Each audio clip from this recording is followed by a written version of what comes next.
नमस्कार दोस्तों, इस वीडियो में एसएससी जीडी के प्रीवियस एग्जाम के आरडब्ल्यूए बुक से हम हिस्ट्री के प्रश्न करने वाले यानी कि इतिहास के प्रश्न। इसमें जितने भी एसएससी जीडी के 2018 से लेकर 2024 के भी जितने भी एग्जाम हुए हैं, उन सभी में के हिस्ट्री के जितने भी क्वेश्चन आए हुए हैं, उन सभी के इसमें प्रश्न जो है इंक्लूड कर दिया गया है, जो आपको पूरा जो है प्रीवियस पेपर होने वाला है। जो आपके आने वाले एग्जाम है उसमें बहुत ज़्यादा जो है हद तक इसी से प्रश्न बनने वाला है, इसलिए पूरे वीडियो को जरूर देख लीजिएगा। अगर नए हैं तो चैनल को सब्सक्राइब जरूर कर लीजिएगा और वीडियो को लाइक कर दीजिएगा।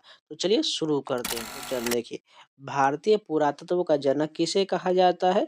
अलेक्जेंडर कनिंघम को भारतीय पुरातत्व का जनक कहा जाता है।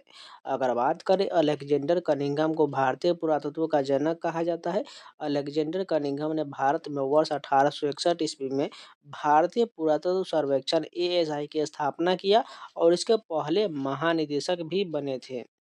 निम्नलिखित में से कौन भारत में पुरातात्विक महत्व का एक पूरा पाषाण स्थल है? कौन सा हो जाएगा? हुना जो है ये भारतीय पुरातात्विक महत्व का एक पूरा पाषाण स्थल है। पूरा पाषाण कालीन स्थल हुनसागी कर्नाटक राज्य में स्थित है। चिरांद, बुर्जहोम तथा मेहरगढ़ नवपाषाण कालीन स्थल है। अगर बात करें तो मेहरगढ़ ये कहाँ है? ये पाकिस्तान में। बुर्जहोम कहाँ है? ये जम्मू कश्मीर में है। प्राचीन काल में कमकार शब्द का संबंध डैश से होता था। भूमिहीन खेतिहर मजदूर को कमकार कहा जाता था। कमकार एक तमिल शब्द है जिसका संबंध भूमिहीन खेतिहर मजदूरों से था। ये लोग जमींदारों के खेत में कार्य करते थे और इन लोगों को नकद या किसी वस्तु के रूप में भुगतान किया जाता था। लौह युग को यह नाम इसलिए दिया गया है क्योंकि इस युग के दौरान मध्य पूर्व और दक्षिण पूर्व यूरोप में औजार एवं हथियारों मुख्य रूप से डैश की जगह लोहे का इस्तेमाल होने लगा था। कौन सा हो जाएगा? कांसे की जगह लोहे का इस्तेमाल होने लगा था। कांस्य युग के पतन ने लौह युग का मार्ग प्रशस्त किया था। लौह युग के दौरान मध्य पूर्व और दक्षिण पूर्व यूरोप में औजार एवं हथियारों में कांसे की जगह लोहे का उपयोग होने लगा था। सिंधु सभ्यता के लोग डैश बनाने के लिए तांबे और टीन का मिश्रण करते थे। कांसे के बनाने के लिए तांबे और टीन को मिश्रित करते थे। सिंधु घाटी सभ्यता के लोग कांसे बनाने के लिए तांबे और टीन को मिश्रित करते थे। सिंधु घाटी सभ्यता का प्रमुख केंद्र हड़प्पा होने के कारण इसे हड़प्पा सभ्यता भी कहते हैं। माइक्रोलिथ डैश का इस्तेमाल शुरुआती इंसानों द्वारा किया जाता था। छोटे पत्थर के औजार का इस्तेमाल शुरुआती इंसानों द्वारा किया जाता था। माइक्रोलिथ छोटे पत्थर के औजार होते थे। इनकी आकृति ब्लेड के समान होता था। ये उपकरण वास्तव में छोटे एवं नुकीले होते थे जिनका प्रयोग शुरुआती मनुष्य एवं द्वारा शिकार करने में किया जाता था। मोहनजोदड़ो नाम का अर्थ डैश भाषा में मुर्दों का टीला होता है। सिंधी भाषा में मोहनजोदड़ो का अर्थ मुर्दे का टीला होता है। सिंधी भाषा में मोहनजोदड़ो का अर्थ मृतकों का टीला है। सैंधव स्थल मोहनजोदड़ो की खोज वर्ष 1922 में राखल दास बनर्जी ने किया था। मोहनजोदड़ो पाकिस्तान के सिंध प्रांत के लड़काना जिले में सिंधु नदी के तट पर स्थित है। निम्नलिखित में से प्राचीन भारत की कौन सी लिपि दाईं से बाईं ओर लिखी जाती थी? खरोष्ठी लिपि जो है यह दाईं से बाईं ओर लिखी जाती थी। प्राचीन भारत में खरोष्ठी लिपि दाएं से बाएं लिखी जाती थी। इस लिपि को पढ़ने का श्रेय जेम्स प्रिंसेप को जाता है। निम्नलिखित में से कौन सी सभ्यता अपने नगर नियोजन के लिए प्रसिद्ध थी? सिंधु घाटी सभ्यता प्रसिद्ध थी। हड़प्पा या सिंधु घाटी सभ्यता एक नगरीय सभ्यता था। नगर नियोजन की व्यवस्था सिंधु घाटी सभ्यता की प्रमुख विशेषता था। सिंधु घाटी सभ्यता के दो प्रमुख नगर हड़प्पा और मोहनजोदड़ो थे।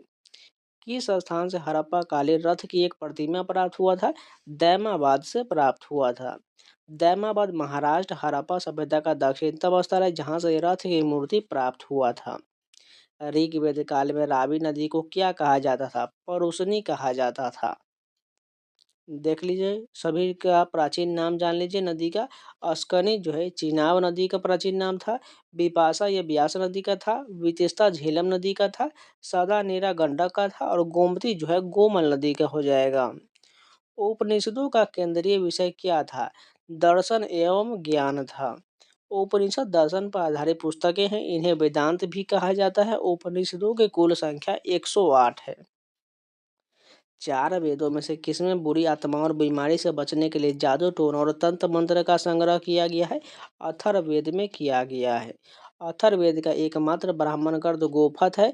अथर्ववेद में ब्राह्मण ज्ञान, धर्म, समाज निष्ठा, रोग निवारण, बुरी आत्माओं और बीमारियों से बचने के लिए जादू टोना और तंत्र मंत्र आदि का वर्णन किया गया है।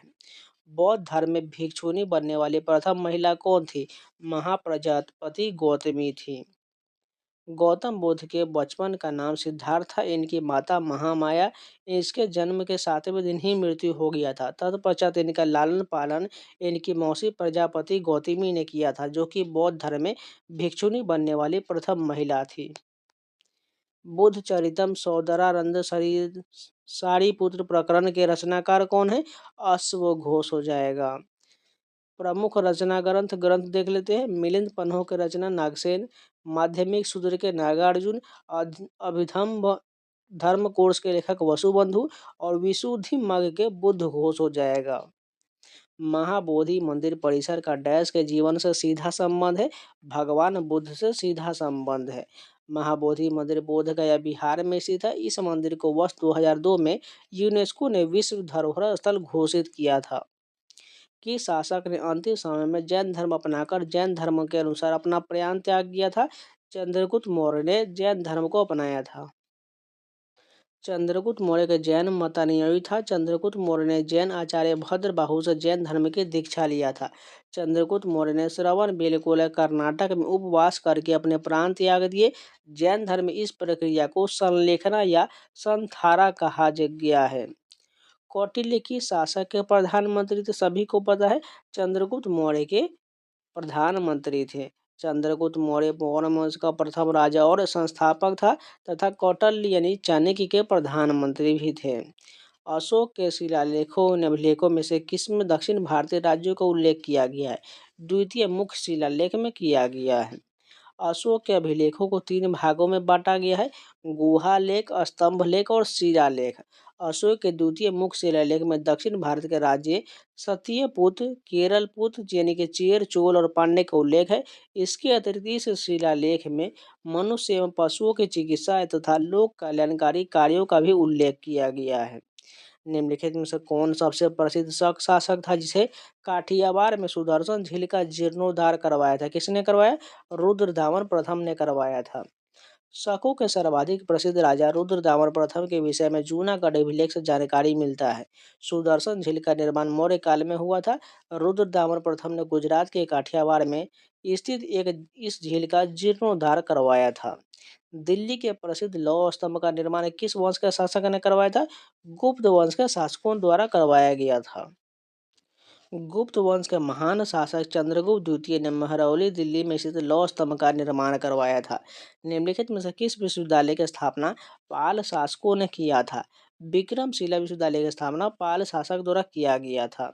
विक्रमशिला विश्वविद्यालय की स्थापना पाल वंश के शासक धर्मपाल ने किया था। यह विश्वविद्यालय बिहार के भागलपुर में स्थापित किया गया था। प्राचीन हड़प्पा शहर किस नदी के वर्तमान में सूखे मार्ग के तट पर बसाया गया है? रावी नदी बसाया गया था। अन्य प्रमुख सैंधव स्थल एवं इनके समीप स्थित नदी जान लीजिए। मोहनजोदड़ो सिंधु नदी के तट पर है। आलमगीरपुर हिंडन नदी के तट पर है। कालीबंगा घग्गर नदी के तट पर है। लोथल भोगवा नदी के तट पर है। चनहुदरो सिंधु नदी के तट पर है। रोपर सतलज नदी के तट पर है और सुदका गेंडोर दास्क नदी के तट पर है। पूरा पाषाण काल का विस्तार 2 मिलियन वर्ष पूर्व से लेकर लगभग 12,000 वर्ष तक पूर्व तक था। समय की इस लंबी अवधि को आरंभिक, मध्य और उत्तर पूरा पाषाण काल में विभाजित किया गया है। समय की यह लंबी अवधि मानव इतिहास का %% कवर करता है। कितना प्रतिशत हो जाएगा? 99% कवर करता है। इतिहासकारों ने भारतीय पाषाण कालीन संस्कृति के 3 कालों में विभक्त किया है: पूरा पाषाण काल, मध्य पाषाण काल और नव पाषाण काल हो जाएगा। हड़प्पा वासियों को तांबा संभवतः वर्तमान डैश से प्राप्त होता था, राजस्थान से प्राप्त होता था। लौह युग का सबसे आम उपकरण डैश था जिसका उपयोग पेड़ों के काटने, लकड़ी काटने और एक हथियार के रूप में किया जाता था। किसका उपयोग होता था? कुल्हाड़ी का उपयोग होता था। निम्नलिखित में से किस नदी का नाम ऋग्वेद में केवल एक बार आया है? कौन सी नदी का? गंगा का उल्लेख केवल एक बार हुआ है। ऋग्वेद में गंगा नदी का एक बार तथा यमुना नदी का 3 बार उल्लेख किया गया है। ऋग्वैदिक काल के सर्वाधिक पवित्र नदी सरस्वती तथा सर्वाधिक महत्वपूर्ण नदी सिंधु माना गया है। डैश वेद चारों वेदों में सबसे छोटा है। यह हिंदू परंपरा में एक दिव्य शक्ति रखता है और धुन और मंत्रों का संग्रह हो जाएगा। कौन सा हो जाएगा? साम वेद हो जाएगा, जो सबसे छोटा है। वेदों से संबंधित महत्वपूर्ण तथ्य जान लीजिए। ऋग्वेद के तीसरे मंडल में गायत्री मंत्र का उल्लेख है। सामवेद में यज्ञों के अवसर पर गाए जाने वाले मंत्रों का संग्रह है। अथर्ववेद में जादू टोना तंत्र मन संबंधी जानकारी का उल्लेख किया गया है। यजुर्वेद में कर्मकांडीय वेद का उल्लेख किया गया है। निम्नलिखित में से कौन सा सबसे पुराना वेद है? सॉरी, ऋग्वेद हो जाएगा, सबसे पुराना वेद हो जाएगा। सबसे नवीन वेद की बात करें तो अथर्ववेद हो जाएगा। गद्य एवं पद्य में लिखित वेद यजुर्वेद है। भारतीय संगीत का जनक सामवेद हो जाएगा। और ऋग्वेद, सामवेद तथा यजुर्वेद को वेद त्रय में रखा गया है। निम्नलिखित में से कौन सा पुरातात्विक स्थल वर्तमान भारत में स्थित नहीं है? यह मेहरगढ़ जो है पाकिस्तान में स्थित है, जबकि हल्लूर, महगढ़ा और चिरांद ये सभी जो है भारत में स्थित है। मेहरगढ़ की वर्तमान स्थिति बलूचिस्तान पाकिस्तान में है। नवपाषाण कालीन स्थल हल्लूर कर्नाटक में स्थित है। चिरांद या सारण के बिहार में स्थित है तथा महगढ़ा यह उत्तर प्रदेश में स्थित है। वेदों में सबसे पुराना वेद ऋग्वेद है, जिसकी रचना लगभग डैश वर्ष पहले हुआ था। 3500 वर्ष पहले हुआ था। ऋग्वेद के अंतर्गत 10 मंडल, 1028 सूक्त तथा लगभग 10,580 ऋचाएं हैं। ऋग्वेद पढ़ने वाला ऋषु होत्री कहलाता था। ऋग्वेद के 2 ब्राह्मण ग्रंथ है। डैश शहर कक्ष के रन में खादी ऋग्वेद, जिसे बेट भी कहा जाता है, पर स्थित था, जहां ताजा पानी और उपजाऊ मिट्टी था। धौलावीरा हो जाएगा। धौलावीरा से संबंधित महत्वपूर्ण तथ्य जान लेते हैं। धौलावीरा अवस्थित कुछ जो है गुजरात में है। खोजकर्ता जेपी जोशी है। इसे सफेद कुआं आयताकार नगर भी कहते थे। हड़प्पा कालीन नगर धौलावीरा 3 भागों में विभाजित था। धौलावीरा से जल प्रबंधन के साक्ष्य प्राप्त हुए हैं। सिंधु घाटी सभ्यता के निम्नलिखित में से किस स्थल पर महास्नानागार की खोज किया गया था? मोहनजोदड़ो में खोज किया गया था। मोहनजोदड़ो नर्तकी की कांस्य मूर्ति, 3 प्रमुख वाले देवता, पशुपतिनाथ की मूर्ति, मातृ देवी की मूर्ति आदि ये सभी मोहनजोदड़ो से मिला था। कालीबंगा से जुटे हुए खेत, अग्नि पूजा के साक्ष्य आदि प्राप्त हुआ है। लोथल से बात करें तो बंदरगाह, धान चावल की भूसी, 3 युगल समाधियों का साक्ष्य ये सभी लोथल से मिला था। बनवाली से मिट्टी से बना हल जो है बनवाली से मिला था। हड़प्पा कालीन स्थल रंगपुर भारत के किस वर्तमान राज्य में स्थित है? गुजरात में स्थित है। हड़प्पा कालीन स्थल रंगपुर भारत के गुजरात राज्य में है। कालीबंगा राजस्थान में है। बनवाली हरियाणा में तथा धौलावीरा गुजरात में स्थित है। वेद ऋषि कपिल का संबंध भारतीय दर्शन के डैश संप्रदाय से था? सांख्य संप्रदाय से था। प्रमुख दर्शन और उसके प्रवर्तक देख लेते हैं। न्याय के गौतम हो जाएगा। पूर्व मीमांसा का जैमिनी हो जाएगा। उत्तर मीमांसा का बादरायण हो जाएगा। योग का पतंजलि हो जाएगा। वैशेषिक का कनाद या उल्लूक हो जाएगा। और चारवाक का दर्शन चावारक हो जाएगा। प्राचीन शहर लोथल, जो अब एक प्रमुख पुरातात्विक स्थल के रूप में प्रसिद्ध है, भारत के किस राज्य में स्थित है? ये जो है गुजरात में स्थित है। लोथल भारत के गुजरात राज्य में स्थित एक पुरातात्विक स्थल है तथा प्राचीन बंदरगाह है। यह भोगवा नदी के तट पर स्थित है तथा इसकी खोज डॉक्टर SR राव ने किया था। ऋग्वेद डैश सूक्तों का संग्रह है? 1028 सूक्तों का संग्रह हो जाएगा। निम्नलिखित में से किसे नाट्य शास्त्र का रचयिता माना जाता है? भरत मुनि को माना जाता है। भरत मुनि को नाट्य शास्त्र का सबसे प्राचीन ग्रंथ है, जो अपने विचारों के साथ साथ व्यापक विषयगत समग्रता से परिपूर्ण है। निम्नलिखित में से कौन सा प्राचीन ग्रंथ जिसका श्रेय ऋषि व्यास को जाता है? प्राचीन भारत के प्रमुख महाकाव्य और इसमें 18 पर्वों में लगभग 1 लाख छंद का उल्लेख किया गया। कौन सा वेद हो जाएगा? ये जो है महाभारत में इसका उल्लेख किया गया है। ऋग्वेद के मंत्रों के समूह डैश कहलाते हैं? सूक्त कहलाते हैं। ऋग्वेद के मंत्रों के समूह सूक्त कहलाते हैं। ऋग्वेद के अंतर्गत 228 सूक्त हैं। प्रसिद्ध कीर्ति अर्थशास्त्र का श्रेय निम्नलिखित में से किस प्राचीन भारतीय विद्वान और रणनीतिकार को दिया जाता है? चाणक्य को दिया जाता है। प्रमुख रचना और मुख्य रचनाकार जान लीजिए। रामायण का महर्षि वाल्मीकि है। अष्टाध्यायी के पाणिनि है। मालविका अग्निमित्र के कालिदास हो जाएगा। एक प्रसिद्ध नाटक अभिज्ञान शाकुंतलम निम्नलिखित में से किस शख्स के द्वारा लिखा गया है? कालिदास के द्वारा लिखा गया है। कुछ प्रमुख रचनाओं देख लेते हैं लेखक। मुद्रा राक्षस के विशाख दत्त हो जाएगा। देवी चंद्रगुप्तम के विशाख दत्त। ऋतु संहारम के कालिदास। कुमार संभवम के कालिदास। मेघदूतम के भी लेखक कालिदास हो जाएगा। रघुवंशम के भी कालिदास और विक्रम वर्षियम के भी कालिदास लेखक हो जाएगा। अश्वघोष बुध चरित्र के लेखक है। कल्हन राज तरंगनी के लेखक है। कौटिल्य ने निम्नलिखित में से कौन सी पुस्तक लिखा है, सभी को पता है, अर्थशास्त्र लिखे हैं। अर्थशास्त्र की रचना चंद्रगुप्त मौर्य के प्रधानमंत्री कौटिल्य ने किया था। इसमें चंद्रगुप्त मौर्य की शासन व्यवस्था पर पर्याप्त प्रकाश डाला गया है। वराहमिहिर की रचना पंच सिद्धांतिका डैश खगोलीय सिद्धांतों से संबंधित है। 5 खगोलीय सिद्धांत से संबंधित है। वराहमिहिर की अन्य रचनाएं लघु जातक, बृहद संहिता और बृहद जातक हो जाएगा। सिकंदर ने किस वर्ष भारत पर आक्रमण किया था? 326 ईसा पूर्व में सिकंदर ने आक्रमण किया था। सिकंदर से संबंधित महत्वपूर्ण तथ्य जान लेते हैं। यूनानी शासक सिकंदर का भारत पर आक्रमण 326 ईसा पूर्व में हुआ था। सिकंदर के पिता का नाम फिलिप द्वितीय था। सिकंदर के गुरु अरस्तु थे। सिकंदर के भारत पर आक्रमण के समय मगध साम्राज्य यानी उत्तर भारत पर नंद वंश का शासन था। सिकंदर की मृत्यु 323 ईसा पूर्व में बेबीलोन नामक स्थान पर हुआ था। हर एक वंश के उस शासक का नाम बताइए जो अजातशत्रु का पुत्र था और जिसने पाटलिपुत्र के नींव रखा था। उदयीन हो जाएगा। हर एक वंश का संस्थापक बिंबिसार था। अजातशत्रु के पुत्र उदयन ने गंगा तथा सोन नदियों के संगम तट पर पाटलिपुत्र यानी कुसुमपुरा नामक नगर की स्थापना किया था। राजगिरी कई वर्षों तक मगध की राजधानी रहा है। बाद में राजधानी को डैश में हस्तांतरित कर दिया गया। पाटलिपुत्र में हस्तांतरित कर दिया। मगध प्राचीन भारत के 16 महाजनपदों में से एक था। इसकी मूल स्थिति मूलतः दक्षिण बिहार के क्षेत्र में था। प्रारंभ में इसकी राजधानी गिरिब्रज राजगिरी था। तत्पश्चात पाटलिपुत्र बन गया। निम्नलिखित में से कौन वज्जी महाजनपद की राजधानी था? वैशाली जो यह वज्जी महाजनपद की राजधानी था। नेक्स्ट देखिए, सूरसेन यह मथुरा की राजधानी था। वत्स ये कौशाम्बी की राजधानी। कुरु इंद्रप्रस्थ की राजधानी। कौशल श्रावस्ती यानी अयोध्या की राजधानी। मगध गिरिब्रज या राजगिरी की राजधानी।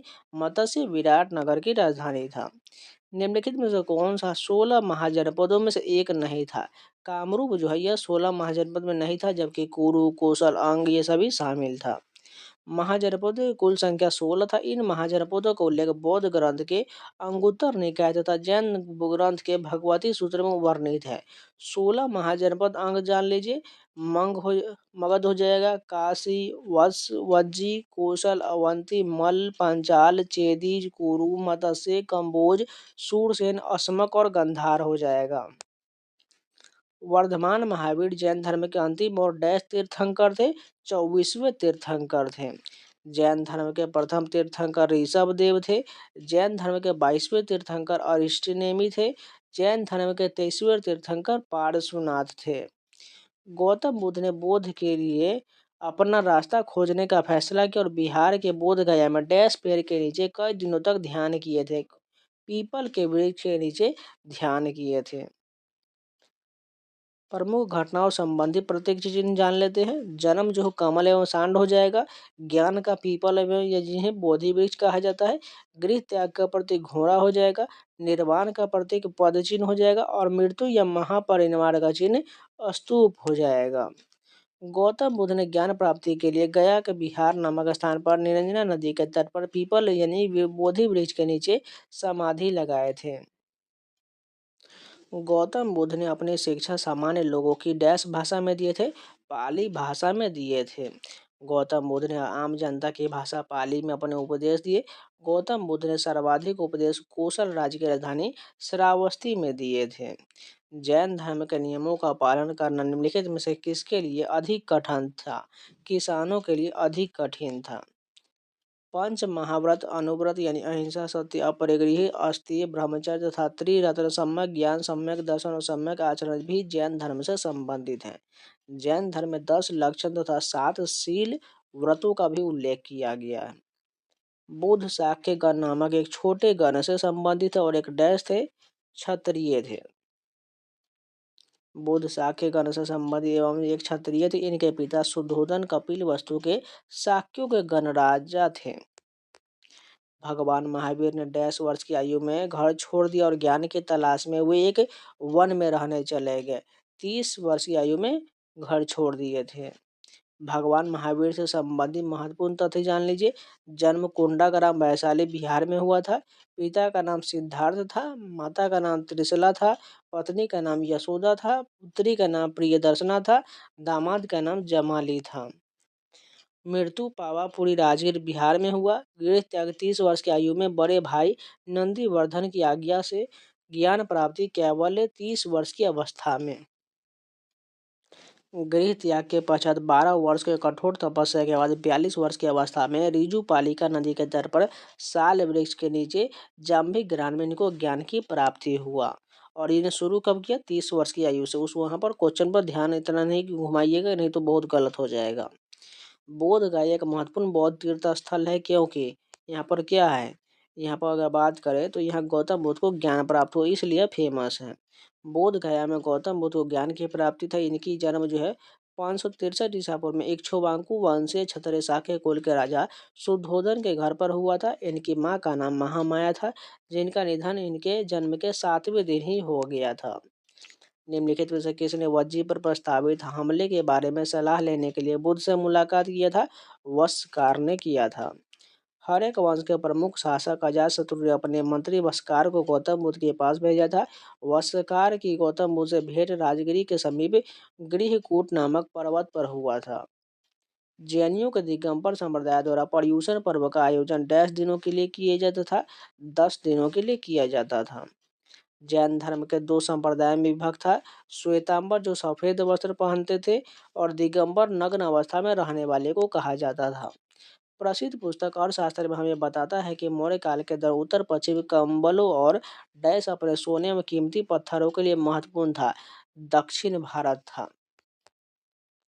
अर्थशास्त्र के लेखक कौटिल्य, जिसे चाणक्य कहा जाता है। अर्थशास्त्र प्राचीन भारतीय राजनीति के एक महत्वपूर्ण ग्रंथ है। अर्थशास्त्र में मौर्य प्रशासन संबंधित सभी जानकारी पर प्रकाश डाला गया है।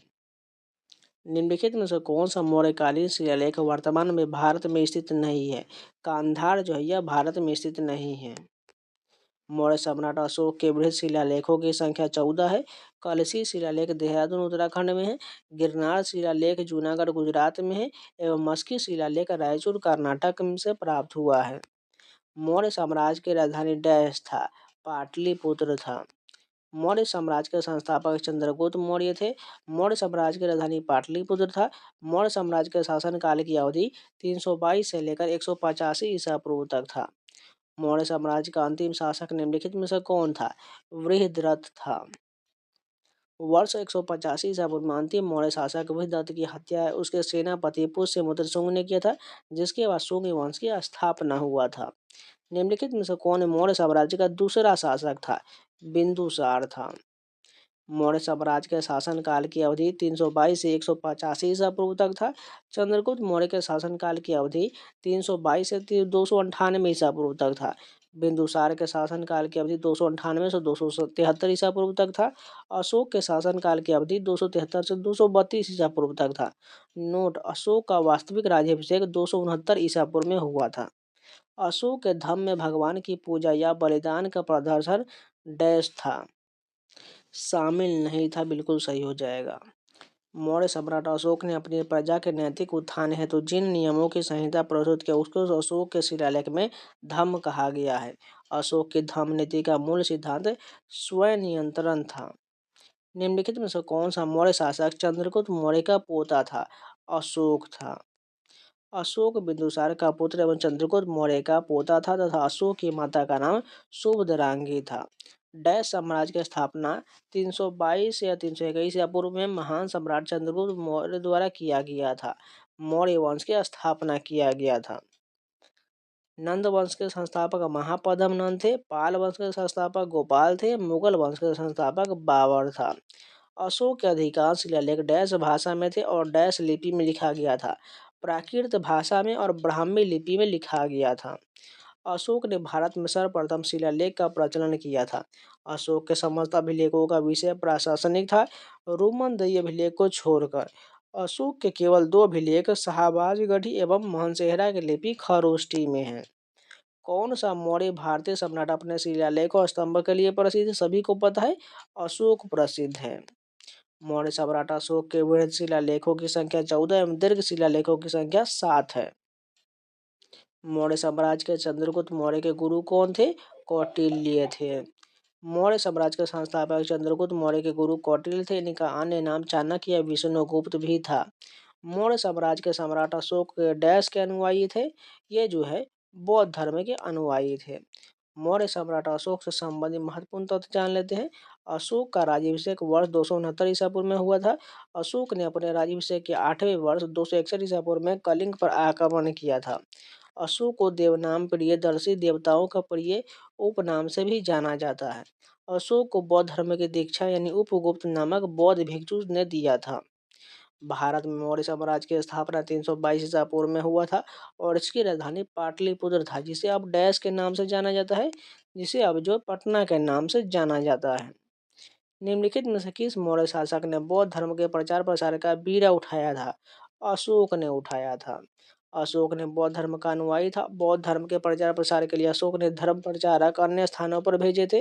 अशोक द्वारा भेजे गए प्रमुख धर्म प्रचारक जान लीजिए। महाधर्म रक्षित महाराष्ट्र भेजा गया था। महेंद्र एवं संघमित्रा को श्रीलंका भेजा गया था। महारक्षित को यवन देश भेजा गया था। सोना एवं उत्तरा को सुवर्ण भूमि भेजा गया था। मध्यम को हिमालयवर्ती देश में भेजा गया था। अशोक ने अपने शिलालेख में उल्लेख किया है कि उसने राजा बनने के डैश बाद कलिंग पर विजय प्राप्त किया था। 8 वर्ष बाद जो है कलिंग पर विजय प्राप्त किया था। अशोक के 13वें शिलालेख से कलिंग युद्ध के बारे में विस्तृत जानकारी प्राप्त होता है। अशोक ने अपने राज्याभिषेक के 8वें वर्ष लगभग 261 ईसा पूर्व में कलिंग पर आक्रमण करके विजय प्राप्त किया था। निम्नलिखित मौर्य सम्राटों में से किसे प्रियदर्शी के नाम से जाना जाता है? अशोक को जाना जाता है। अशोक के सामान्यतः उसके अभिलेखों में देवनाम प्रियदर्शी के नाम से जाना जाता है। निम्नलिखित में से किस राजा के शासनकाल में सांची का महान स्तूप बनाया गया था? अशोक के शासनकाल में बनाया गया था। सांची के स्तूप रायसेन मध्य प्रदेश में स्थित है। वर्ष 1989 में सांची के स्तूप को यूनेस्को द्वारा विश्व धरोहर स्थल घोषित किया गया था। मौर्य शासक अशोक की मृत्यु कब हुआ था? 232 ईसा पूर्व में हुआ था। मौर्य साम्राज्य के किस सम्राट ने युद्ध जीतने के बाद विजय का त्याग कर दिया था? अशोक ने त्याग कर दिया था। निम्नलिखित यूनानी शासकों में से किसने मेगास्थनीज को चंद्रगुप्त मौर्य के दरबार में भेजा था? सेल्यूकस निकेटर ने भेजा था। मेगास्थनीज इंडिका लिखा है, जिसमें मौर्य इतिहास की जानकारी प्राप्त होता है। चंद्रगुप्त मौर्य ने सेल्यूकस निकेटर यूनानी शासकों को पराजित भी किया था। सेल्यूकस निकेटर ने अपने राजदूत मेगास्थनीज को चंद्रगुप्त मौर्य के दरबार में भेजा था। भारत में शुंग वंश का संस्थापक कौन था? पुष्यमित्र शुंग था। शुंग वंश से संबंधित महत्वपूर्ण तथ्य जान लेते हैं। शुंग वंश का संस्थापक पुष्यमित्र शुंग था। शुंग वंश का अंतिम शासक देवभूति था। शुंग वंश के शासनकाल की अवधि 185 से 7500 ईसा पूर्व तक था। भारत में सातवाहन वंश का संस्थापक निम्नलिखित में से कौन था? सिमुख हो जाएगा। सातवाहन वंश का संस्थापक सिमुख था। सातवाहन वंश की राजधानी पैठान या प्रतिष्ठान था। सातवाहन वंश की राजकीय भाषा प्राकृत था। सातवाहन डैश भारत में एक शक्तिशाली राजवंश था। दक्षिण भारत में एक शक्तिशाली राजवंश था। संस्थापक की बात करें तो सिमुख हो जाएगा। सातवाहन वंश का प्रथम यशस्वी शासक सतकर्णी प्रथम था। सातवाहन का सबसे महान शासक गौतमी पुत्र सतकर्णी था। सातवाहन वंश का शासित मुख्य क्षेत्र महाराष्ट्र, आंध्र प्रदेश एवं कर्नाटक के दक्षिण भारतीय क्षेत्र था। प्रसिद्ध शासक कनिष्क डैश के वंशज थे? कुषाण के वंशज थे। कुषाण वंश के अन्य प्रमुख शासक भीम कदफिसस, कुजुल कदफिसस, वशिष्ठ और होविस्क वासुदेव हो जाएगा। मौर्य के पतन से लेकर गुप्तों के उत्थान तक 2री शताब्दी ईसा पूर्व से 3री शताब्दी ईसा तक अवधि को भारतीय इतिहास में डैश के रूप में जाना जाता है? उत्तर मौर्य काल के रूप में जाना जाता है। निम्नलिखित में से किस राजवंश ने मौर्योत्तर काल में रेशम मार्ग को नियंत्रित किया था? कुषाण शासक ने किया था। कुषाण वंश के संस्थापक कुजुल कदफिसस थे। कुषाण वंश का महान शासक कनिष्क था। मूर्तिकला के मथुरा तथा गंधार शैली का जन्म कनिष्क के समय हुआ था।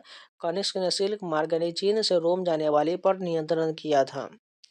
मौर्योत्तर काल में डैश वे पुरुष और महिला थे जिनके पास जमीन नहीं था। दास कर्मकार कहा जाता था। निम्नलिखित में से किस शासक ने शुंग वंश की स्थापना किया था? पुष्यमित्र शुंग ने किया था। संस्थापक पुष्यमित्र शुंग हो जाएगा। स्थापना 185 ईसा पूर्व। अंतिम मौर्य शासक बृहद्रथ की हत्या करके पुष्यमित्र शुंग ने शुंग वंश की स्थापना किया था। शुंग वंश के अन्य प्रमुख शासक अग्निमित्र, वसुमित्र, वज्रमित्र तथा देवभूति आदि था। डैश जो कनिष्क के दरबार में रहते थे ने बुद्ध की जीवनी बुद्ध चरित्र की रचना किया है। अश्वघोष द्वारा रचना किया गया है। कनिष्क को द्वितीय अशोक के नाम से भी जाना जाता है। कनिष्क के दरबार में अश्वघोष, नागार्जुन, वसुमित्र, चरक तथा पार्श्व जैसे विद्वान रहते थे। गांधार कला शैली स्कूल ऑफ आर्ट किस राजवंश के तहत विकसित हुआ था? कुषाण के तहत विकसित हुआ था। कुषाण वंश के महानतम शासक कनिष्क के शासन काल में कला से संबंधित दो स्वतंत्र शैलियों का विकास हुआ था, जो कि निम्नलिखित है। गांधार कला शैली और मथुरा कला शैली हो जाएगा। निम्नलिखित में से कौन चंद्रगुप्त प्रथम की पत्नी है? कौन सा हो जाएगा? कुमारी देवी हो जाएगा। चंद्रगुप्त वंश का शक्तिशाली शासक था। गुप्त वंश का वास्तविक संस्थापक हो जाएगा। महाराजाधिराज की उपाधि से विभूषित भी हो जाएगा। गुप्त संवत का प्रारंभकर्ता भी और लेच्छवी राज्य की राजकुमारी कुमारी देवी के साथ विवाह हुआ था। निम्नलिखित में से किस गुप्त शासक ने पश्चिमी क्षेत्र में शकों को पराजित करके विक्रमादित्य की उपाधि धारण किया था? चंद्रगुप्त द्वितीय ने धारण किया था। चंद्रगुप्त द्वितीय की अन्य उपाधियां विक्रमांक, परम भागवत आदि। कुमार गुप्त प्रथम की उपाधि महेंद्रादित्य, श्री महेंद्र आदि। समुद्रगुप्त की उपाधि कविराज, अपृथ्वीरथ और पराक्रमांक आदि हो जाएगा। महाराजाधिराज की उपाधि से प्रसिद्ध चंद्रगुप्त प्रथम था। हर्षवर्धन द्वारा कितने संस्कृत नाटक लिखा गया है? 3 नाटक लिखा गया है। प्रियदर्शिका, रत्नावली और नागानंद हो जाएगा। गुप्त शासक समुद्रगुप्त की प्रशंसा में निम्नलिखित प्रयाग प्रशस्ति या इलाहाबाद दशम का रचयिता कौन है? हरिसेन हो जाएगा। हरिसेन द्वारा रचित प्रयाग प्रशस्ति में गुप्त साम्राज्य के शासक समुद्रगुप्त को संपूर्ण पृथ्वी को विजित करने वाला बताया गया है। हर्षवर्धन ने नर्मदा नदी पार करके दक्कन की ओर बढ़ने की कोशिश तब चालुक्य नरेश डैश ने उन्हें रोक दिया था। किसने रोका था? पुलकेशिन द्वितीय ने रोक दिया था। चालुक्य वंश के प्रतापी शासक पुलकेशिन द्वितीय ने हर्षवर्धन को नर्मदा नदी के तट पर पराजित किया था। इसका उल्लेख ऐहोल अभिलेख में मिलता है। नालंदा विश्वविद्यालय की स्थापना डैश द्वारा 5वीं शताब्दी में किया गया था? कुमार गुप्त के द्वारा किया गया था। कुमार गुप्त प्रथम ने नालंदा विश्वविद्यालय की स्थापना किया। इस विश्वविद्यालय को ऑक्सफोर्ड ऑफ महायान के नाम से भी जाना जाता है। निम्नलिखित में से किस गुप्त शासक ने उसकी सैन्य उपलब्धियों के कारण भारत का नेपोलियन कहा जाता है? समुद्रगुप्त को कहा जाता है। प्रसिद्ध इतिहासकार विंसेंट स्मिथ ने समुद्रगुप्त को उसकी सैन्य उपलब्धि के कारण भारत का नेपोलियन कहा है। हर्षवर्धन और पुलकेशिन द्वितीय का युद्ध किस नदी के तट पर हुआ था? नर्मदा नदी के तट पर हुआ था। हर्षवर्धन और पुलकेशिन द्वितीय के मध्य नर्मदा नदी के तट पर हुआ। इस युद्ध में हर्षवर्धन को पराजय झेलना पड़ा था। निम्नलिखित में से कौन हर्षवर्धन के दरबारी कवि हर्षचरित्र के लेखक है? बाणभट्ट है। बाणभट्ट की प्रमुख रचनाएं हर्षचरित्र एवं कादम्बरी है। राजशेखर को महिपाल एवं महेंद्रपाल प्रथम दोनों ने संरक्षण प्रदान किया था। राजशेखर की प्रमुख रचना काव्य मीमांसा है। कालिदास चंद्रगुप्त द्वितीय के दरबार में रहते थे। आर्यभट्ट की प्रमुख रचनाएं आर्यभट्टीय एवं सूर्य सिद्धांत है। समुद्रगुप्त ने दक्षिण पथ के कितने शासकों को पराजित किया था? 12 शासकों को पराजित किया था। समुद्रगुप्त से संबंधित अन्य महत्वपूर्ण तथ्य जान लीजिए। समुद्रगुप्त ने दक्षिणा पथ के विजय के लिए 3 नीति अपनाया था। समुद्रगुप्त चंद्रगुप्त प्रथम का उत्तराधिकारी था। समुद्रगुप्त का दरबारी कवि हरिसेन था। समुद्रगुप्त को उसके सिक्कों पर बीना बजाते हुए दिखाया गया है। इलाहाबाद में अशोक स्तंभ पर किसकी प्रशस्ति की खुदाई किया गया है? समुद्रगुप्त की खुदाई किया गया है। समुद्रगुप्त के दरबारी कवि हरिसेन द्वारा रचित प्रयाग प्रशस्ति इलाहाबाद प्रशस्ति स्तंभ के सप्तम शिलालेख में समुद्रगुप्त के विजय अभियानों का वर्णन किया गया है। डैश ने हर्षवर्धन के दरबार में बहुत समय बिताया। उन्होंने जो कुछ देखा उसका विस्तृत विवरण दिया है। हुएनसांग हो जाएगा। चीनी यात्री हुएनसांग ने अपना ग्रंथ सी यूकी में नाम से लिखा था। हर्षवर्धन के दरबार में बाणभट्ट मयूर नामक प्रमुख विद्वान भी रहते थे। कालिदास रचित नाटक अभिज्ञान शकुंतलम शकुंतला और राजा डैश की प्रेम कथा का वर्णन है। दुष्यंत की प्रेम कथा का वर्णन है। कालिदास रचित नाटक अभिज्ञान शकुंतलम शकुंतला और राजा दुष्यंत की प्रेम कथा है। डैश साम्राज्य के शासनकाल को भारतीय सभ्यता का स्वर्ण युग कहा जाता है। गुप्त साम्राज्य को कहा जाता है। गुप्त साम्राज्य का शासनकाल कला एवं साहित्य की दृष्टि से भारतीय सभ्यता का स्वर्ण काल कहा जाता है। निम्नलिखित में से कौन सा शब्द भारत में मंदिर स्थापत्य कला से संबंधित नहीं है? ऊर्ध्ववर्ग का संबंध नहीं, जबकि नागर द्रव्य और वेसल शैली संबंधित है। निम्नलिखित में से किस भारतीय शहर का संबंध संगम साहित्य से है? कौन सा हो जाएगा? मदुरई शहर हो जाएगा। संगम साहित्य प्राचीन संगम काल में जिन संगम ग्रंथों की रचना हुआ उसको संगम साहित्य कहा जाता है। पांड्य राजाओं में संरक्षण में कुल 3 संगम आयोजित किया गया। प्रथम संगम अगस्त ऋषि की अध्यक्षता में हुआ जो मदुरई में हुआ। द्वितीय संगम अगस्त ऋषि की अध्यक्षता में कपाटपुरम में हुआ। तृतीय संगम नक्कीरार की अध्यक्षता में मदुरई में किया गया। संगम काल के दौरान तमिल क्षेत्र में भूमिहीन मजदूर, जिनमें दास भी शामिल होते थे, को डैश के रूप में जाना जाता था। कडेसियार और आदिमई के रूप में जाना जाता था। चोल शिलालेखों के अनुसार विद्यालयों के रख रखाव के लिए भूमि को क्या कहा जाता था? उसे शाला भोग कहा जाता था। देखिए सिंपल सा है। विद्यालय अगर मान के चलिए, विद्यालय क्या क्या होता है? पाठशाला होता है। तो शाला से याद रखिएगा, पाठशाला यानी शाला भोग याद रखिएगा। विद्यालयों को जो दान दिया जाता था भूमि को, शाला भोग कहा जाता है। ब्राह्मण को दिए जाने वाला को ब्रह्मोदय कहा जाता है। इस बात को याद रखिएगा। विलेन बगई गैर ब्राह्मण किसान स्वामी की भूमि को कहा जाता है। ब्रह्मोदय ब्राह्मण को दी गई भूमि को कहा जाता है। और शाला भोग शैक्षणिक प्रयोजन के लिए दी गई भूमि को कहा जाता है। देवदान की बात करें तो मंदिरों को दिया गया भूमि को देवदान कहा जाता है। इंपॉर्टेंट है, ये आपके एग्जाम में आने की 100% संभावना है, इसको याद कर लीजिएगा। चोल काल के दौरान मुवेंद वेलन और अरैयार डैश की उपाधि था। ये जो है धनी भूस्वामी की उपाधियां था। रवि कीर्ति ने निम्नलिखित में से किस चालुक्य शासक की प्रशस्ति की रचना किया है? पुलकेशिन द्वितीय के प्रशस्ति की रचना किया है। रवि कीर्ति का संबंध ऐहोल अभिलेख से भी है। यह चालुक्य वंश के राजा पुलकेशिन द्वितीय के दरबारी कवि थे। कोणार्क का सूर्य मंदिर कहाँ स्थित है? सभी को पता है, ओडिशा में स्थित है। कोणार्क का सूर्य मंदिर नागर शैली में निर्मित है। इसका निर्माण गंग वंश के प्रसिद्ध शासक नरसिंह देव ने करवाया था। कोणार्क का सूर्य मंदिर लाल बलुआ पत्थर एवं ग्रेनाइट से निर्मित है। इस मंदिर को वर्ष 1984 में यूनेस्को की विश्व विरासत सूची में शामिल किया गया था। तंजावुर का राजा राजेश्वर मंदिर निम्नलिखित में से किस देवता को समर्पित है? भगवान शिव को समर्पित है राजा राजेश्वर मंदिर। तंजावुर या तंजौर का राजेश्वर मंदिर बृहदेश्वर मंदिर के नाम से भी जाना जाता है, का निर्माण राजा राज प्रथम ने करवाया था। यह मंदिर द्रविड़ शिल्प कला की उत्तम कृति है। राजेश्वर मंदिर बृहदेश्वर मंदिर तमिलनाडु राज्य में स्थित है तथा यह भगवान शिव को समर्पित है। निम्नलिखित में से कौन सा वाकाटक राजवंश के संस्थापक थे? विंध्य शक्ति जो है ये वाकाटक वंश के संस्थापक थे। वाकाटक राजवंश के संस्थापक विंध्य शक्ति थे। प्रवरसेन प्रथम और प्रवरसेन द्वितीय वाकाटक राजवंश के प्रमुख शासकों में से एक थे। किस वंश के शासक ने 999 में कंदरिया महादेव मंदिर का निर्माण करवाया था? चंदेल शासकों के द्वारा करवाया गया था। चंदेल वंश से संबंधित महत्वपूर्ण तथ्य जान लीजिए। स्थापना 9वीं शताब्दी में नन्नुक के द्वारा। राजधानी खजुराहो में था। चंदेल वंश का अंतिम शक्तिशाली शासक प्रमीण देव और परमल था।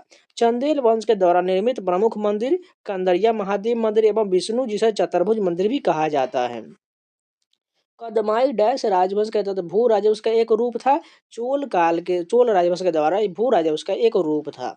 कदमाई जिसे कदमाई चोल राजवंश के तहत भू राजवंश का एक रूप था। विजयालय 850 से 871 तक चोल साम्राज्य का संस्थापक माना जाता है। इस साम्राज्य का अंतिम शासक राजेंद्र तृतीय था। अरब आक्रमणकारी मोहम्मद बिन कासिम के आक्रमण के समय सिंध का राजा कौन था? दाहिर था। वर्ष 711 से 12 ईस्वी में मोहम्मद बिन कासिम के नेतृत्व में प्रथम सफल मुस्लिम आक्रमण भारत पर हुआ था। इस आक्रमण के समय सिंध पर दाहिर का शासन था।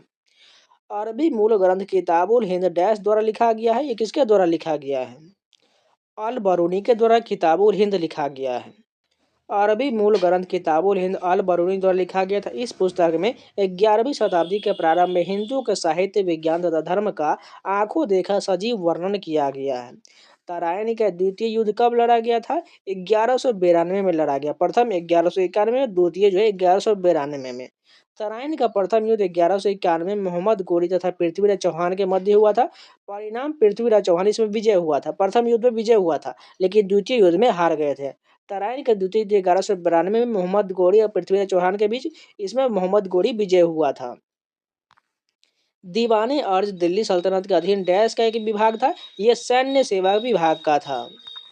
दीवाने अर्ज विभाग की स्थापना बलबन ने किया था। इस विभाग के अध्यक्ष को अरीज ए मुमालिक कहते थे। सल्तनत काल के केंद्रीय प्रशासन के अन्य प्रमुख विभाग जान लेते हैं। दीवाने रसालत रसालत ए मुमालिक था। दीवाने ईसा शाही ईसा मुमालिक पत्राचार से संबंधित था। दीवाने विजय जिसे राजस्व से संबंधित था, इसके जो है संबंधित पदाधिकारी वजीर मुमालिक था। निम्नलिखित में से किन वर्षों के दौरान कुतुबुद्दीन ऐबक ने शासन किया था? 1206 से लेकर 1210 तक शासन किया था। कुतुबुद्दीन ऐबक के शासनकाल की अवधि 1206 से 1210। कुतुबुद्दीन ऐबक की राजधानी लाहौर था। ऐबक शब्द का अर्थ होता है चंद्रमा का स्वामी। कुतुबुद्दीन ऐबक ने अपने शासनकाल के दौरान मलिक तथा सिप हल सालार की उपाधि धारण किया था। बलबन ने अपने आप को श्रेष्ठ दिखाने के लिए कौन सी उपाधि धारण किया था? जिल्ले इलाही की उपाधि धारण किया था। बलबन इलबारी तुर्क था। बलबन का मूल नाम बहाउद्दीन था। बलबन ने जिले इलाही ईश्वर की छाया की उपाधि धारण किया था। दिल्ली के निम्नलिखित सुल्तानों में से किस सुल्तान ने सिजदा और पैबोस की व्यवस्था को शुरू किया था? गयासुद्दीन बलबन के द्वारा शुरू किया गया था। बलबन से संबंधित महत्वपूर्ण तथ्य जान लीजिए। लौह एवं रक्त नीति शासन व्यवस्था का आधार है। नवरोज पारसी त्योहार का प्रारंभ किया। सिजदा एवं पवोस प्रथा का शुरुआत किया। दीवाने अर्ज नामक सैन्य विभाग का गठन किया। तुर्काने चहलगानी या चालीसा दल का खत्म कर दिया। निम्नलिखित में से कौन दिल्ली सल्तनत के दौरान गुप्तचर विभाग का प्रमुख था? बरीदे मुमालिक था। गुप्तचर विभाग का प्रमुख बरीदे मुमालिक था। दीवाने ईसा शाही पत्राचार था, जो सचिवालय से संबंधित था। वकीले दर राजा के घरेलू तथा व्यक्तिगत कार्यों का प्रमुख होता था। दीवाने अमीर कोही कृषि से संबंधित विभाग था। अमीर दाद सुल्तान की अनुपस्थिति में मजलिस की अध्यक्षता करता था। जफर खान दिल्ली सल्तनत के निम्नलिखित में से किस शासक का प्रसिद्ध सेनापति था? अलाउद्दीन खिलजी का सेनापति था। जफर खान दिल्ली सल्तनत का शासक अलाउद्दीन खिलजी का सेनापति था। जफर खान मंगोलों के विरुद्ध लड़ते हुए मारा गया था। अलाउद्दीन खिलजी के शासनकाल के दौरान उसके साम्राज्य पर मंगोलों ने अनेक बार आक्रमण किया था। मध्यकालीन भारत के संदर्भ में निम्नलिखित में से कौन सा आकार की दृष्टि से आरोही क्रम में सही अनुक्रम हो जाएगा? परगना, सरकार और सूबाइये बिल्कुल सही हो जाएगा। मध्यकालीन भारत के संदर्भ में संपूर्ण साम्राज्य सूबा प्रांत में विभाजित था। प्रत्येक सूबे को अनेक इकाइयों में विभाजित किया गया था। इन इकाइयों को सरकार कहते थे। प्रत्येक सरकार को परगना में विभाजित किया गया था। परगनों के अंतर्गत ग्राम होते थे। अतः परगना, सरकार, सूबा सही अनुक्रम हो जाएगा। जौनपुर शहर किसकी स्मृति में बसाया गया था? मोहम्मद बिन तुगलक की स्मृति में बसाया गया था। जौनपुर शहर मोहम्मद बिन तुगलक जौना खां की स्मृति में बसाया गया था। फिरोज शाह तुगलक ने जौनपुर नामक शहर की स्थापना किया था। फिरोज शाह तुगलक द्वारा बसाए गए अन्य शहर फिरोजपुर, फतेहाबाद, फिरोजाबाद तथा हिसार आदि था। निम्नलिखित में से कौन सा मोरक्को यात्री मोहम्मद बिन तुगलक के शासनकाल के दौरान भारत आया था? इब्न बतूता आया था। इब्न बतूता प्रसिद्ध अफ्रीकी यात्री मोरक्को देश से संबंधित है। इब्न बतूता वर्ष 1333 में भारत आया था। मोहम्मद बिन तुगलक ने इब्न बतूता को दिल्ली का काजी नियुक्त किया था। इब्न बतूता ने अपनी पुस्तक किताबुल रिहला में मोहम्मद बिन तुगलक के समय की घटनाओं का वर्णन किया है। मोहम्मद बिन तुगलक को अपने साम्राज्य की राजधानी दिल्ली से कहाँ ले गया था? दिल्ली से दौलताबाद ले गया। मोहम्मद बिन तुगलक के शासनकाल की अवधि 1325 से 1351 था। मोहम्मद बिन तुगलक द्वारा किए गए अन्य महत्वपूर्ण कार्य जान लेते हैं। राजधानी दिल्ली से देवगिरी यानी दौलताबाद स्थानांतरित किया। दोआब में कर की वृद्धि किया। खुरसान एवं करचिल अभियान शुरू किया। तारीखे फिरोजशाही के लेखक कौन है? जियाउद्दीन बर्नी हैं। कुछ इंपॉर्टेंट पुस्तक देख लेते हैं। तारीखे फिरोजशाही के लेखक जियाउद्दीन बर्नी है। किताबुल हिंद के लेखक अल बरूनी है। किताबुल रेहला के इब्न बतूता लेखक है। खियाजन उल फुतू के लेखक अमीर खुसरो है। ब्राह्मणों पर जजिया कर सर्वप्रथम किसने लगाया था? फिरोज शाह तुगलक के द्वारा ब्राह्मणों पर जजिया कर लगाया गया था। ब्राह्मणों पर जजिया कर लगाने वाला प्रथम मुस्लिम शासक फिरोज शाह तुगलक था। फिरोज शाह तुगलक ने अपने शासनकाल में निम्न 4 प्रकार के कर को जारी किया था। सबसे पहले जजिया कर, उसके बाद ज़कात जो दान से संबंधित है, खराज भूमि से संबंधित था और खुम्स युद्ध से संबंधित था। कुतुब मीनार की 5वीं मंजिल का निर्माण किसने करवाया था? फिरोज शाह तुगलक ने 5वीं मंजिल का निर्माण करवाया था, लेकिन शुरुआत जो है कुतुबुद्दीन ऐबक ने किया था। कुतुब मीनार की 5वीं मंजिल का निर्माण फिरोज शाह तुगलक ने करवाया था। फिरोज शाह तुगलक द्वारा निर्मित अन्य महत्वपूर्ण इमारत जान लीजिए। कुशक ए शिकार महल दिल्ली में है। गुजरी महल हिसार हरियाणा में है। हिसार फिरोजा हिसार हरियाणा में स्थित है। तैमूर के आक्रमण के समय दिल्ली का सुल्तान कौन था? नसरुद्दीन महमूद था। वर्ष 1398 में दिल्ली पर तैमूर के आक्रमण के समय दिल्ली का सुल्तान नसरुद्दीन महमूद था। तैमूर द्वारा किए गए इस आक्रमण के फलस्वरूप तुगलक वंश नष्ट हो गया था। फारसी दूत अब्दुल रज्जाक किसके शासनकाल में विजयनगर आया था? देवराय द्वितीय के शासनकाल के दौरान आया था। फारसी दूत अब्दुल रज्जाक देवराय द्वितीय के शासनकाल में विजयनगर आया था। फारसी दूत अब्दुल रज्जाक विजयनगर साम्राज्य के गणना विश्व के सर्वाधिक भव्य सुंदर नगरों में करता था। देवराय द्वितीय संगम वंश का सबसे महान शासक था। कृष्णदेव राय ने तेलुगु में डैश पर एक कृति की रचना किया जिसे अमुक्त माल्यदा के नाम से जाना जाता है। शासन कला पर एक कृति की रचना किए हैं। अमुक्त माल्यदा कृष्णदेव राय द्वारा तेलुगु भाषा में रचित है। अमुक्त माल्यदा कौटिल्य द्वारा और रचित और शास्त्र के समान राज्य व्यवस्था शासन कला पर आधारित है। कृष्णदेव राय के दरबार में अष्टदिग्गज कौन थे? 8 तेलुगु कवि को अष्टदिग्गज कहा जाता था कृष्णदेव राय के दरबार में। कृष्णदेव राय के दरबार में अष्टदिग्गज 8 तेलुगु कवि था। अष्टदिग्गज 8 तेलुगु कवियों के में पेडन्ना प्रमुख थे। कृष्णदेव राय के शासनकाल को तेलुगु साहित्य का स्वर्ण युग कहा जाता है। सिकंदर लोदी ने निम्नलिखित में से किस वर्ष आगरा की स्थापना किया था? 1504 में किया था। सिकंदर लोदी द्वारा आगरा की स्थापना वर्ष 1504 में यमुना नदी के समीप किया गया था। वर्ष 1506 में सिकंदर लोदी ने आगरा को अपने साम्राज्य की राजधानी बनाया। आगरा को राजधानी बनाने का उद्देश्य दुआब पर नियंत्रण रखना था और राजपूत द्वारा दिल्ली की ओर बढ़ने के प्रयास को विफल बनाना था। दिल्ली में स्थित हुमायूं का मकबरा डैश द्वारा बनवाया गया था? हमीदा बेगम के द्वारा बनवाया गया था। हुमायूं का मकबरा दिल्ली में स्थित है। हुमायूं का मकबरा हुमायूं की पत्नी हमीदा बानो बेगम ने बनवाया था। हुमायूं की मृत्यु वर्ष 1556 में दीन पनाह के पुस्तकालय के सीढ़ियों से गिरकर हो गया था। हुमायूं की कब्र का वास्तुकार मिर्जा गयास बेग था।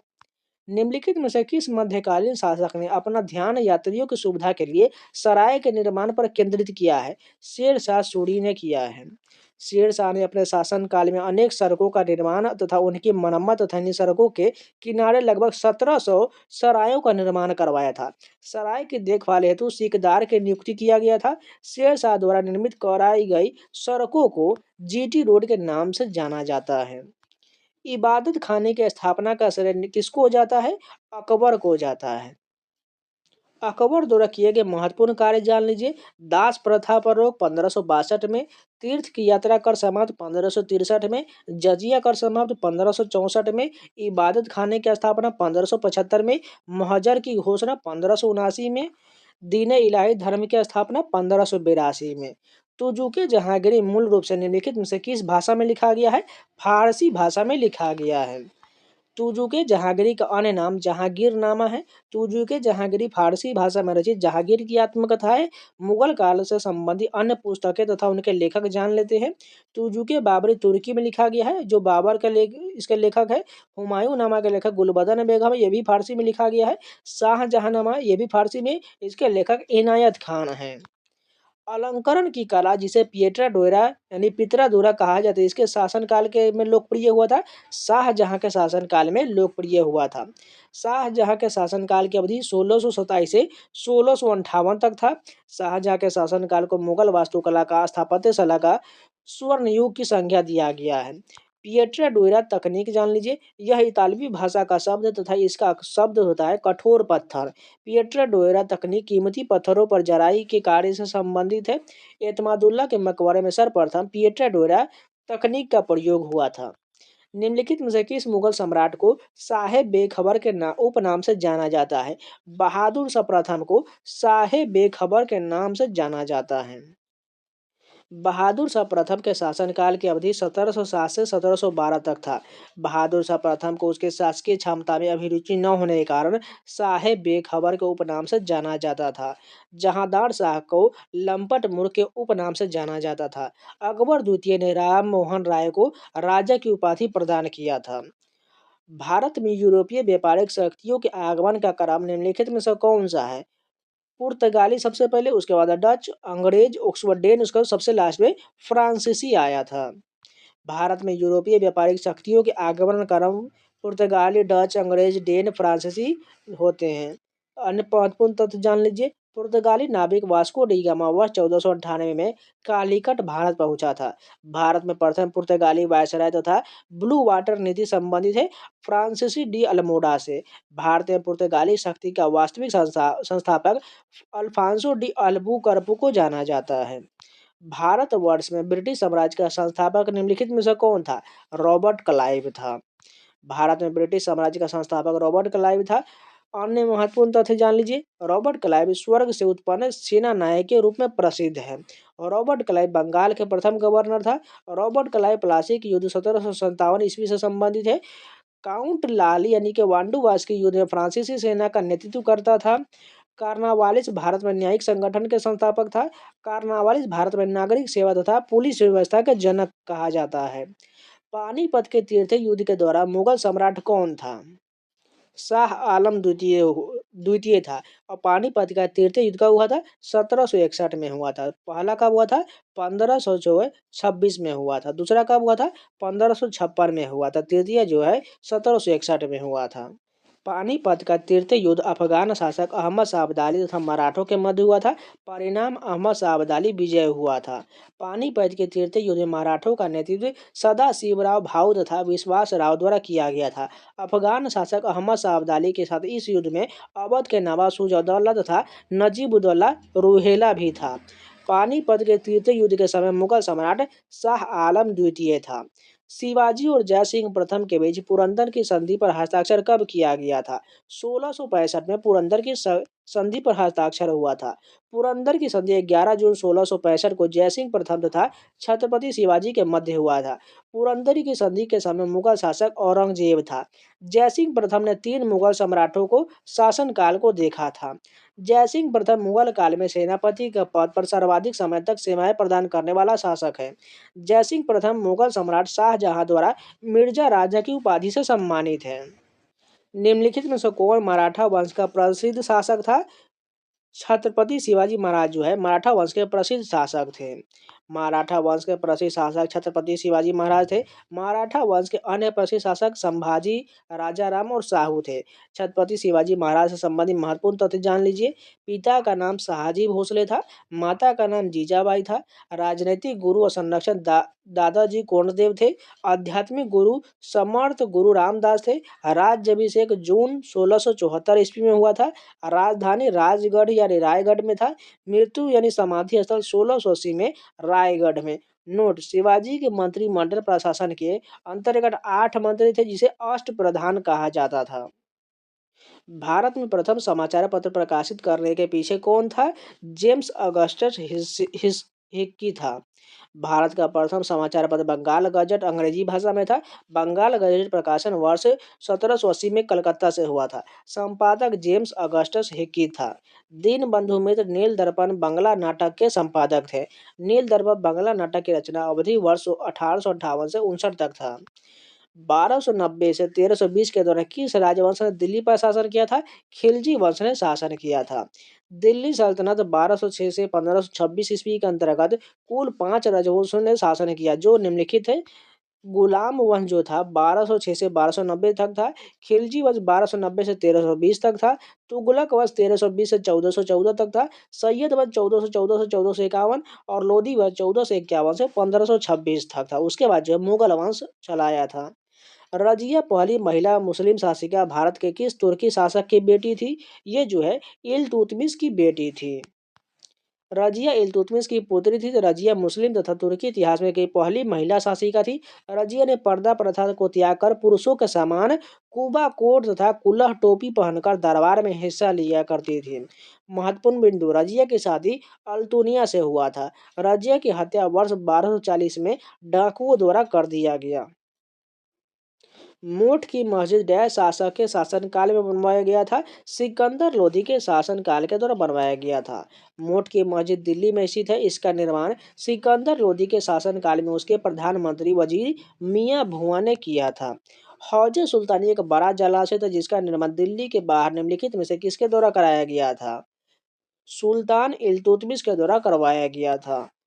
तुर्काने चहलगानी जो 40 गुलामों सरदारों को संगठन था, इल्तुतमिश ने बनाया था। इल्तुतमिश को गुलामों का गुलाम भी कहते हैं। दिल्ली की कुब्बत उल इस्लाम मस्जिद एवं अजमेर की 2.5 दिन का जोहरा नामक मस्जिद का निर्माण कुतुबुद्दीन ऐबक ने करवाया था। कृष्णदेव राय जी, इन्होंने 1509 से 1529 तक विजयनगर पर शासन किया। किस राजवंश से संबंधित है? तुलुब राजवंश से संबंधित है। विजयनगर साम्राज्य की स्थापना हरिहर और बुक्का नामक भाइयों ने वर्ष 1336 में किया था तथा तुलुब राजवंश की स्थापना वीर नरसिंह ने किया था। कृष्णदेव राय का संबंध तुलुब राजवंश से था। यह मुगल सम्राट बाबर के समकालीन थे। डैश में बाबर ने पानीपत में इब्राहिम लोदी को हराया था। 1526 में हराया था। पानीपत का प्रथम युद्ध अप्रैल 1526 में मुगल संस्थापक बाबर एवं दिल्ली के सुल्तान इब्राहिम लोदी के मध्य हुआ था। खानवा का युद्ध मार्च 1527 में मुगल संस्थापक बाबर एवं चित्तौड़ के राजपूत नरेश राणा संगा के मध्य हुआ था। चंदेरी का युद्ध जनवरी 1528 में मुगल संस्थापक बाबर एवं चंदेरी के शासक मेदिनी राय के मध्य हुआ था। घाघरा का युद्ध 1529 में हुआ था। ये भी जो है बाबर और महमूद लोदी के नेतृत्व वाली बिहार तथा बंगाल के संयुक्त अफगान सेना के मध्य हुआ था। इन सभी में जो है बाबर ने जीत लिया था। मुगल सम्राट बाबर के बारे में निम्नलिखित में से कौन सा कथन गलत दिया गया है? इसमें से कथन की बात करें तो जब वह सिंहासन बैठा था उसकी उम्र 18 वर्ष है। ये कथन गलत हो जाएगा क्योंकि 18 वर्ष नहीं था, उससे कम भी था। मुबय्यमीन नामक पद शैली के जन्मदाता बाबर को माना जाता है। बाबर ने सर्वप्रथम तुगलमा निधि की शुरुआत किया था। बाबर ने कलंदर की उपाधि धारण किया था। बाबरनामा तुर्की भाषा में कुल कृत संकलन है। बाबर की मृत्यु 1530 में आगरा में हुआ था। शेर खान ने डैश में चौसा की हुमायूं को हराया था। 1539 में हुमायूं को हराया था।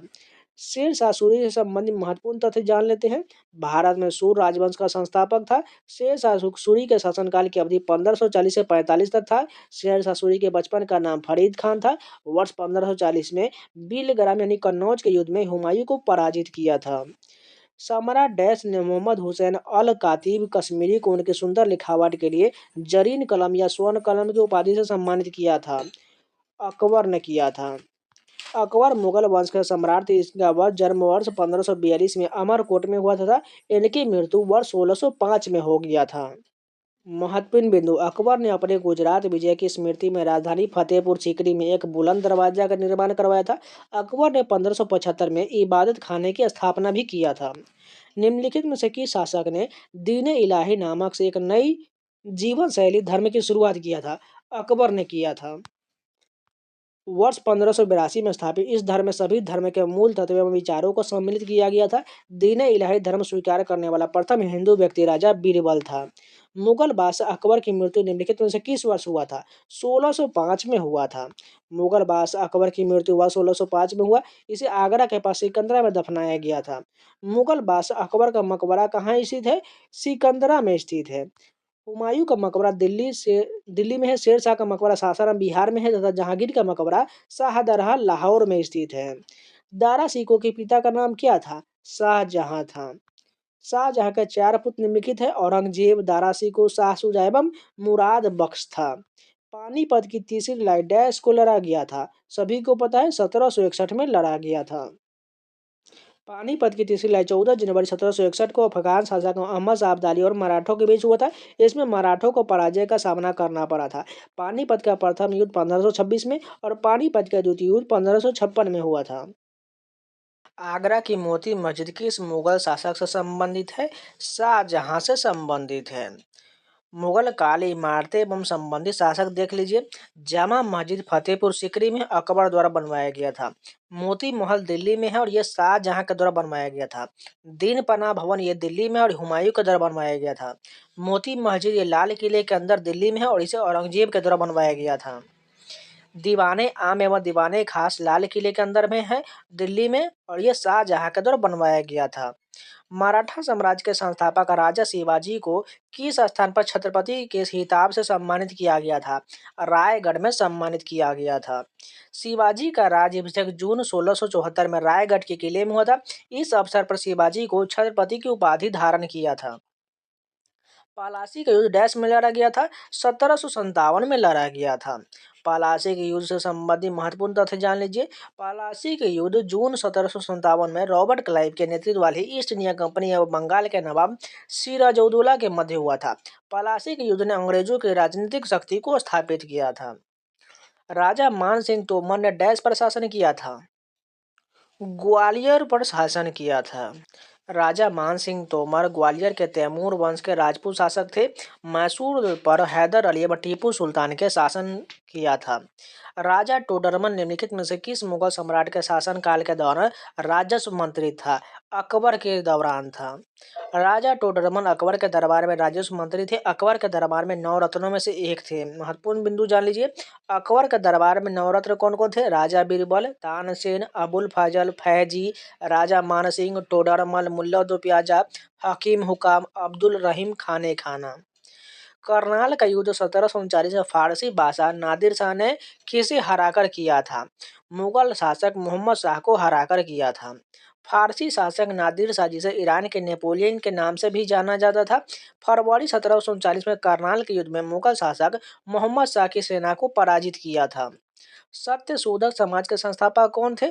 ज्योतिबा राव फूले थे। सत्यशोधक समाज के संस्थापक ज्योतिराव गोविंद फूले थे। स्थापना वर्ष 1873 को महाराष्ट्र में हुआ था। उद्देश्य निम्न जातियों के कल्याण हेतु स्थापित था। ज्योतिराव गोविंद राव फूले की प्रसिद्ध पुस्तक गुलामगिरी है। सत्यशोधक समाज प्रथम भारतीय संगठन था जिसने महिलाओं की शिक्षा हेतु पूना में कन्या विद्यालय व निम्न वर्ग हेतु स्कूल खुलवाया था। अमृतसर की संधि किस पर हस्ताक्षर किया गया था? 1809 में हस्ताक्षर किया गया था। अमृतसर की संधि 1809 में रणजीत सिंह एवं चार्ल्स मेटकॉफ के मध्य हुआ था। गांधी इरविन समझौते किस पर हस्ताक्षर किया गया? 1931 में हस्ताक्षर हुआ था। गांधी इरविन समझौता 5 मार्च 1931 का हुआ था। अन्य प्रचलित नाम दिल्ली समझौता भी कहा जाता है। सरोजनी नायडू ने इस समझौते को दो महात्माओं का मिलन कहा था। जलियांवाला बाग हत्याकांड डैश के विरोध के परिणाम स्वरूप हुआ था? रॉलेट एक्ट के परिणाम स्वरूप हुआ था। रॉलेट एक्ट 1919 बिना वकील, बिना दलील तथा बिना अपील का कानून या काला कानून कहा जाता है। जलियांवाला बाग हत्याकांड 13 अप्रैल 1919 को अमृतसर पंजाब में हुआ था।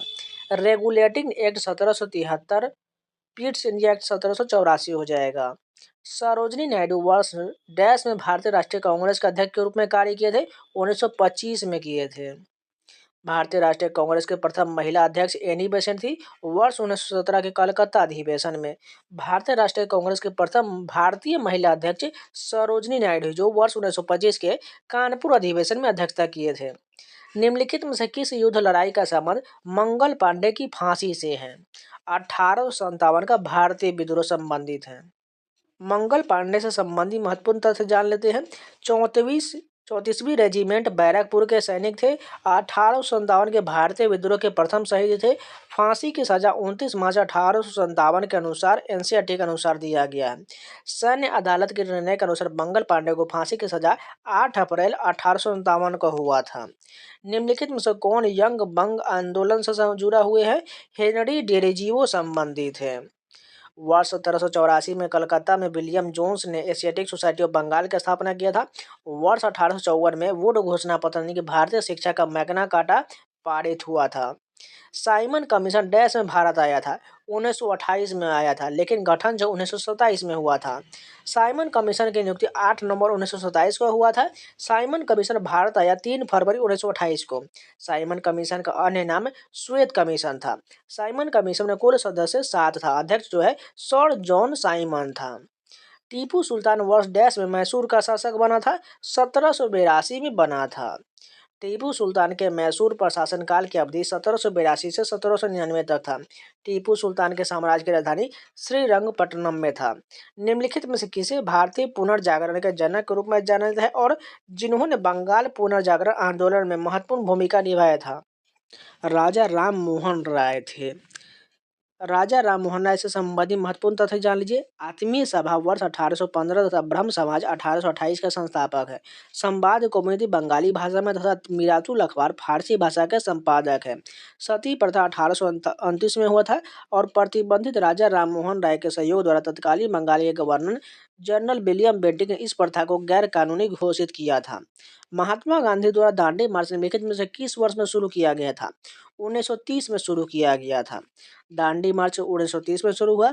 असहयोग आंदोलन 1920 से 22 के दौरान। अगस्त प्रथा 1940 में। व्यक्तिगत सत्याग्रह 1940 में। क्रिप्स मिशन भारत में किस वर्ष आया था? 1942 में आया था। क्रिप्स मिशन की घोषणा 11 मार्च 1942 को हुआ था। क्रिप्स मिशन भारत आया 23 मार्च 1942 को। क्रिप्स मिशन का उद्देश्य द्वितीय विश्व युद्ध पश्चात भारत को डोमिनियन स्टेट्स का दर्जा प्रदान करना था। द्वितीय एंग्लो बर्मा युद्ध किस वर्ष लड़ा गया था?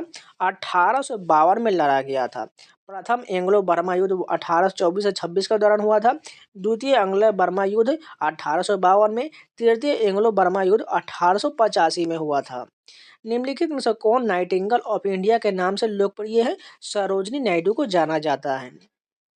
भारत एक ऐसी राज्य की प्रथम महिला राज्यपाल भी थी। नाइटिंगेल ऑफ इंडिया के नाम से या भारत कोकिला के उपनाम से प्रसिद्ध है। प्रत्येक वर्ष 13 फरवरी को सरोजिनी नायडू को जयंती को राष्ट्रीय महिला दिवस के रूप में मनाया जाता है। समाज सुधारक राजा राम मोहन राय भारत में किस सामाजिक सुधार आंदोलन से संबंधित है? सभी को पता होना चाहिए, ब्रह्म समाज से संबंधित है। आर्य समाज की स्थापना 1875 में स्वामी दयानंद सरस्वती इसके संस्थापक हैं। थियोसोफिकल सोसाइटी की स्थापना 1875 में मैडम हेलेना प्लेटोवना ब्लावात्स्की तथा कर्नल हेनरी एस्टली ऑलकॉट इसके संस्थापक हैं। बारदोली सत्याग्रह निम्नलिखित में से किस वर्ष हुआ था? 1928 में हुआ था। चौरी चौरा कांड वर्ष 1922 में हुआ। कानपुर षड्यंत्र केस 1924 में हुआ। हिंदुस्तान रिपब्लिक एसोसिएशन का गठन 1924 में हुआ। सैंडर्स की हत्या वर्ष 1928 में हुआ। हिंदुस्तान सोशलिस्ट रिपब्लिक एसोसिएशन का गठन 1928 में हुआ। जलियांवाला बाग हत्याकांड की जानकारी मिलने पर किसने अपनी नाइटहुड की उपाधि त्याग दिया था? रविन्द्रनाथ टैगोर ने नाइटहुड की उपाधि त्याग दिया था। जलियांवाला बाग हत्याकांड के विरोध में रविन्द्रनाथ टैगोर ने अपनी नाइटहुड तथा महात्मा गांधी ने केसरी हिंद की उपाधि त्याग दी है। निम्नलिखित में से किसने 1893 में शिकागो विश्व धर्म संसद में संबोधित किए थे? स्वामी विवेकानंद संबोधित किया था। स्वामी विवेकानंद के बचपन का नाम नरेंद्र नाथ दत्त था। स्वामी विवेकानंद के गुरु का नाम रामकृष्ण परमहंस था। सितंबर 1893 में अमेरिका के शिकागो शहर में आयोजित प्रथम विश्व धर्म सम्मेलन पार्लियामेंट ऑफ वर्ल्ड रिलेशंस में भारत का नेतृत्व किए थे। 8 अप्रैल 1929 को भगत सिंह और बीके दत्त ने डैश में बम फेंका। जैसा कि उनके पत्रक में बताया गया है, घटना का उद्देश्य करना नहीं था बल्कि बहरों को सुनाना था। किसमें फेंके थे? सेंट्रल लेजिस्लेटिव असेंबली में बम फेंके थे। सेंट्रल लेजिस्लेटिव असेंबली बम कांड 8 अप्रैल 1929 को हुआ था। हिंदुस्तान सोशलिस्ट रिपब्लिक एसोसिएशन के 2 सदस्य भगत सिंह और बटुकेश्वर दत्त ने केंद्रीय विधानसभा दिल्ली में ट्रेड डिस्प्यूट बिल तथा सेफ्टी बिल पर बहस के दौरान बम फेंके थे। भारत के तत्कालीन वायसराय 1876 से 80 में शासित लॉर्ड लिटन द्वारा प्रस्तावित इस अधिनियम का उद्देश्य स्थानीय प्रेस को ब्रिटिश नीतियों की आलोचना व्यक्त करने से रोकना था, विशेष रूप से उस विरोध को जो दूसरे 1878 से 80 के शुरुआत में बढ़ गया था। कौन सा था? आंग्ल अफगान युद्ध हो जाएगा। प्रथम आंग्ल अफगान युद्ध की अवधि 1839 से 42 तक था। द्वितीय आंग्ल अफगान युद्ध 1878 से 80 तक था। वायसराय लिटन से संबंधित महत्वपूर्ण तथ्य जान लीजिए। वायसराय लिटन के कार्यकाल की अवधि 1876 से 80 तक था। वर्नाक्यूलर प्रेस अधिनियम 1878 पारित किया गया तथा देसी भाषा के भारतीय समाचार पत्रों पर कठोर प्रतिबंध लगाया गया। प्रथम दिल्ली दरबार 1877 में आयोजित किया गया था। भारतीय सशस्त्र अधिनियम 1878 पारित हुआ था। 1919 का रॉलेट एक्ट ने ब्रिटिश औपनिवेशिक सरकार को भारतीय को बिना मुकदमा चलाए गिरफ्तार करने और हिरासत में लेने की शक्ति प्रदान किया। उस समय भारत का ब्रिटिश वायसराय निम्नलिखित में से कौन था? उस समय की बात करें तो लॉर्ड चेम्सफोर्ड था। वायसराय चेम्सफोर्ड के कार्यकाल की अवधि 1916 से 21 के दौरान था। भारत शासन अधिनियम 1919, जलियांवाला बाग हत्याकांड 1919, खेड़ा सत्याग्रह 1918, अहमदाबाद मिल सत्याग्रह 1918, चंपारण सत्याग्रह 1917, साबरमती आश्रम की स्थापना 1917 आदि घटना इन्हीं के कार्यकाल के दौरान यह घटित हुआ था। भारत में वर्नाक्यूलर प्रेस अधिनियम किस वर्ष पारित हुआ था? 1878 में पारित हुआ था। वर्नाक्यूलर प्रेस अधिनियम 1878 में लीटन के कार्यकाल में पारित हुआ। वर्नाक्यूलर प्रेस अधिनियम वर्ष 1882 में रीपर के कार्यकाल में रद्द हुआ था। निम्नलिखित में से कौन सा अधिनियम राजनीतिक कैदियों को बिना मुकदमा चलाए 2 साल तक हिरासत में रखने की अनुमति देता है? रॉलेट एक्ट के तहत देता है। निम्नलिखित में समाज सुधारकों में से किसने आत्मसम्मान आंदोलन शुरू किए थे? पेरियार के द्वारा आत्मसम्मान आंदोलन शुरू किया गया था। 1920 के दशक के आसपास ईवी रामास्वामी नायकर और पेरियार ने दक्षिण भारत में आत्मसम्मान आंदोलन की शुरुआत किए थे। 1930 में महात्मा गांधी के नेतृत्व में हुआ दांडी मार्च किस ब्रिटिश नीति के खिलाफ एक महत्वपूर्ण विरोध था? किसके विरुद्ध था? नमक कर के विरोध था। दांडी मार्च से संबंधित महत्वपूर्ण तथ्य जान लेते हैं। दांडी मार्च 12 मार्च 1930 को साबरमती आश्रम अहमदाबाद से दांडी जिला नवसारी के मध्य आरंभ हुआ था। 6 अप्रैल 1930 को महात्मा गांधी ने दांडी मुट्ठी भर नमक का निर्माण करके नमक कानून को तोड़ दिए थे। भारतीय मुसलमानों डैश के नेतृत्व में खिलाफत आंदोलन शुरू किया जो अली बंधु के नाम से लोकप्रिय था। कौन थे? मोहम्मद अली और शौकत अली थे। वर्ष 1919 में खिलाफत आंदोलन की शुरुआत भारतीय मुसलमान ने तुर्कों के ओटोमन साम्राज्य की रक्षा एवं खलीफा के पद को बनाए रखने के लिए किया गया था। भारत में आर्म्स एक्ट किस वर्ष पारित किया गया था? 1878 में पारित किया गया था। भारत के प्रथम कन्या विद्यालय की स्थापना निम्नलिखित में से किसने किया था? अगर बात करें तो सावित्रीबाई फुले के द्वारा किया गया था। सावित्रीबाई फुले भारत की प्रथम महिला शिक्षिका एवं समाज सुधारक के रूप में प्रसिद्ध है। प्रथम कन्या विद्यालय की स्थापना वर्ष 1848 में पुणे महाराष्ट्र में हुआ था। खुदाई खिदमतगार के संस्थापक कौन थे? खान अब्दुल गफ्फार खान थे। खान अब्दुल गफ्फार खान सीमांत गांधी या फ्रंटियर गांधी के नाम से प्रसिद्ध थे। खुदाई खिदमतगार संगठन का अन्य नाम लाल कुर्ती दल था। विलय नीति गवर्नर जनरल डैश द्वारा तैयार किया गया था? लॉर्ड डलहौजी के द्वारा तैयार किया गया था। लॉर्ड डलहौजी से संबंधित महत्वपूर्ण तथ्य जान लेते हैं। गवर्नर जनरल के रूप में कार्यकाल की अवधि 1848 से 56 तक था। विलय नीति के अंतर्गत सर्वप्रथम 17 राज्य को 1848 में विलय किया गया था। विधवा पुनर्विवाह अधिनियम 1856 को मसौदा बनाया गया। डाकघर अधिनियम 1854 में चार्ल्स वुड की शिक्षा नीति 1854 से संबंधित है। जलियांवाला बाग नरसंहार 1919 में अमृतसर में किस नीति अधिनियम के दौरान हुआ था? इसमें अंग्रेजों का मुकदमा चलाए बिना भारतीयों को गिरफ्तार करके जेल में डालने की अनुमति दिया गया था। रॉलेट एक्ट हो जाएगा। भारत में 1927 में नियुक्त साइमन कमीशन की आलोचना निम्नलिखित में से किस कारण से किया गया था? इसमें कोई भी भारतीय सदस्य शामिल नहीं था, इसके लिए आलोचना हुआ था। निम्नलिखित में से वह समाज सुधारक और राजनीतिक नेता कौन था जिन्होंने महिलाओं के अधिकारों की वकालत तथा विधवा पुनर्विवाह अधिनियम के महत्वपूर्ण भूमिका निभाई था? कौन थे? ईश्वर चंद्र विद्यासागर थे। ईश्वर चंद्र विद्यासागर ने सोम प्रकाश समाचार पत्र का प्रारंभ किए थे। विधवा पुनर्विवाह अधिनियम लॉर्ड कैनिंग के समय पारित हुआ था।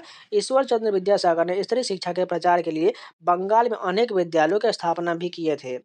ब्रह्म समाज के संस्थापक कौन थे? सभी को पता है, राजा राम मोहन राय थे। बंगाल का विभाजन डैश में हुआ था? 1905 में हुआ था।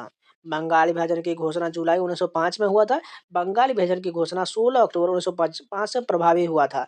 बंगाल विभाजन के समय सर एंड्रयू फ्रेजर बंगाल का लेफ्टिनेंट गवर्नर था। लॉर्ड कर्जन के कार्यकाल में बंगाल विभाजन की घोषणा हुआ था।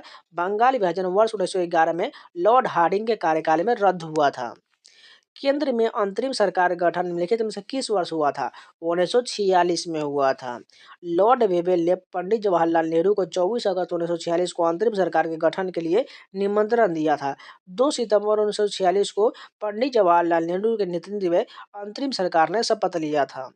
डैश ने 1873 में सत्य शोधक समाज की स्थापना किया, सभी को पता है, ज्योतिराव फूले के द्वारा किया गया था। कुछ इंपॉर्टेंट संस्थापक सदस्य जान लीजिए। प्रार्थना समाज के संस्थापक डॉक्टर आत्माराम पांडुरंग थे। 1867 में महाराष्ट्र में किया गया था। पूना सार्वजनिक सभा की स्थापना महादेव गोविंद रानडे के द्वारा 1870 में 1870 में महाराष्ट्र में किया गया था। तत्बोधिनी सभा की स्थापना रवींद्रनाथ टैगोर के द्वारा 1839 में कोलकाता में किया गया था। केशव चंद्र सेन प्रार्थना समाज की स्थापना के प्रेरणा स्रोत थे। प्रार्थना समाज को प्रसिद्धि दिलाने का श्रेय महादेव गोविंद रानडे को जाता है।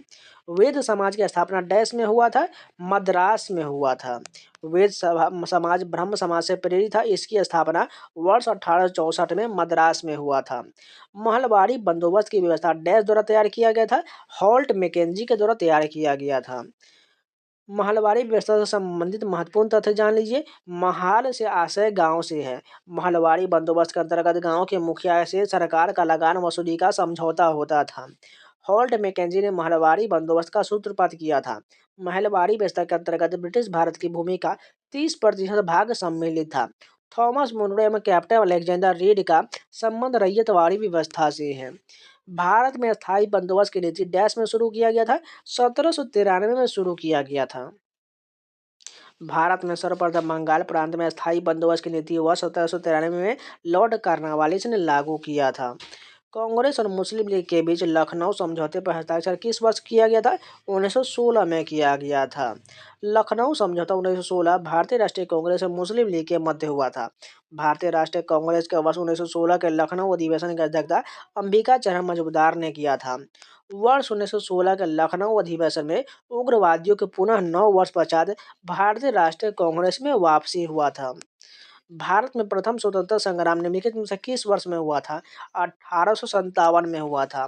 प्रथम स्वतंत्रता संग्राम 1857 से संबंधित महत्वपूर्ण तथ्य जान लीजिए।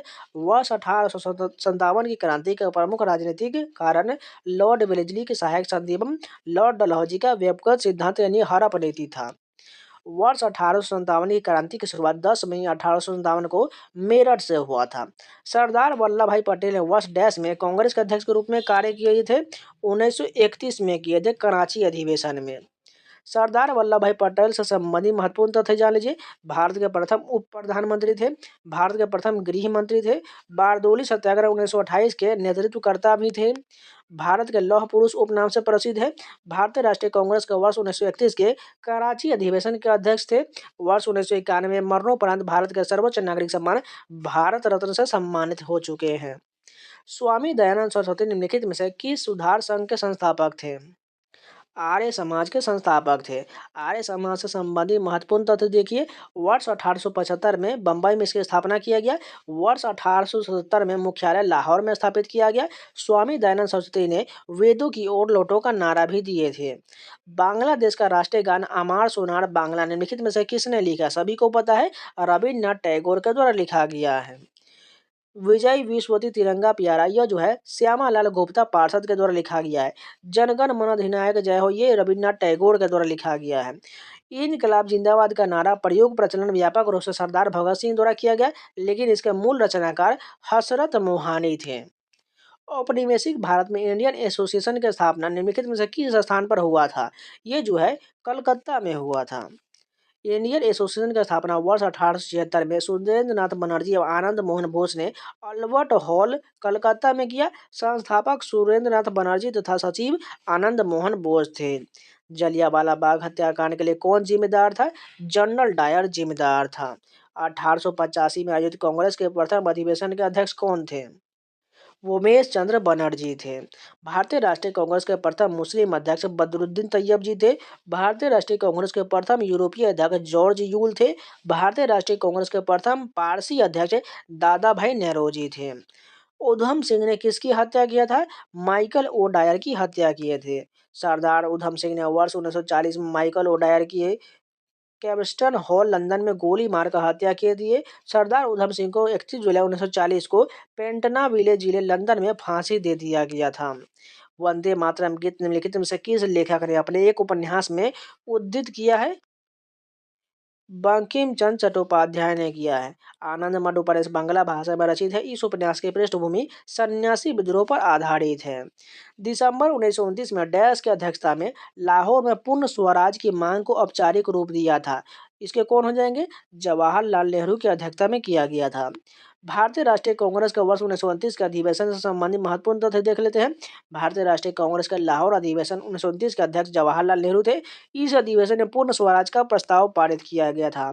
31 दिसंबर 1929 की मध्य रात्रि को जवाहरलाल नेहरू ने रावी नदी के तट पर तिरंगा को फहराए थे। बक्सर का युद्ध डैश में लड़ा गया था, सभी को पता है, 1764 में लड़ा गया था। बक्सर का युद्ध अक्टूबर 1764 में अंग्रेजों की सेना मीर कासिम के मध्य हुआ था। बक्सर के युद्ध में अंग्रेज की सेना का नेतृत्व हेक्टर मुनरो ने किया था। बक्सर के युद्ध में मीर कासिम, सुजाउद्दौला एवं शाह आलम द्वितीय के नेतृत्व वाली संयुक्त सेना की पराजय हुआ था। बक्सर के युद्ध में विजय के पश्चात बंगाल में अंग्रेजी सत्ता के प्रभुत्व की स्थापना हुआ था।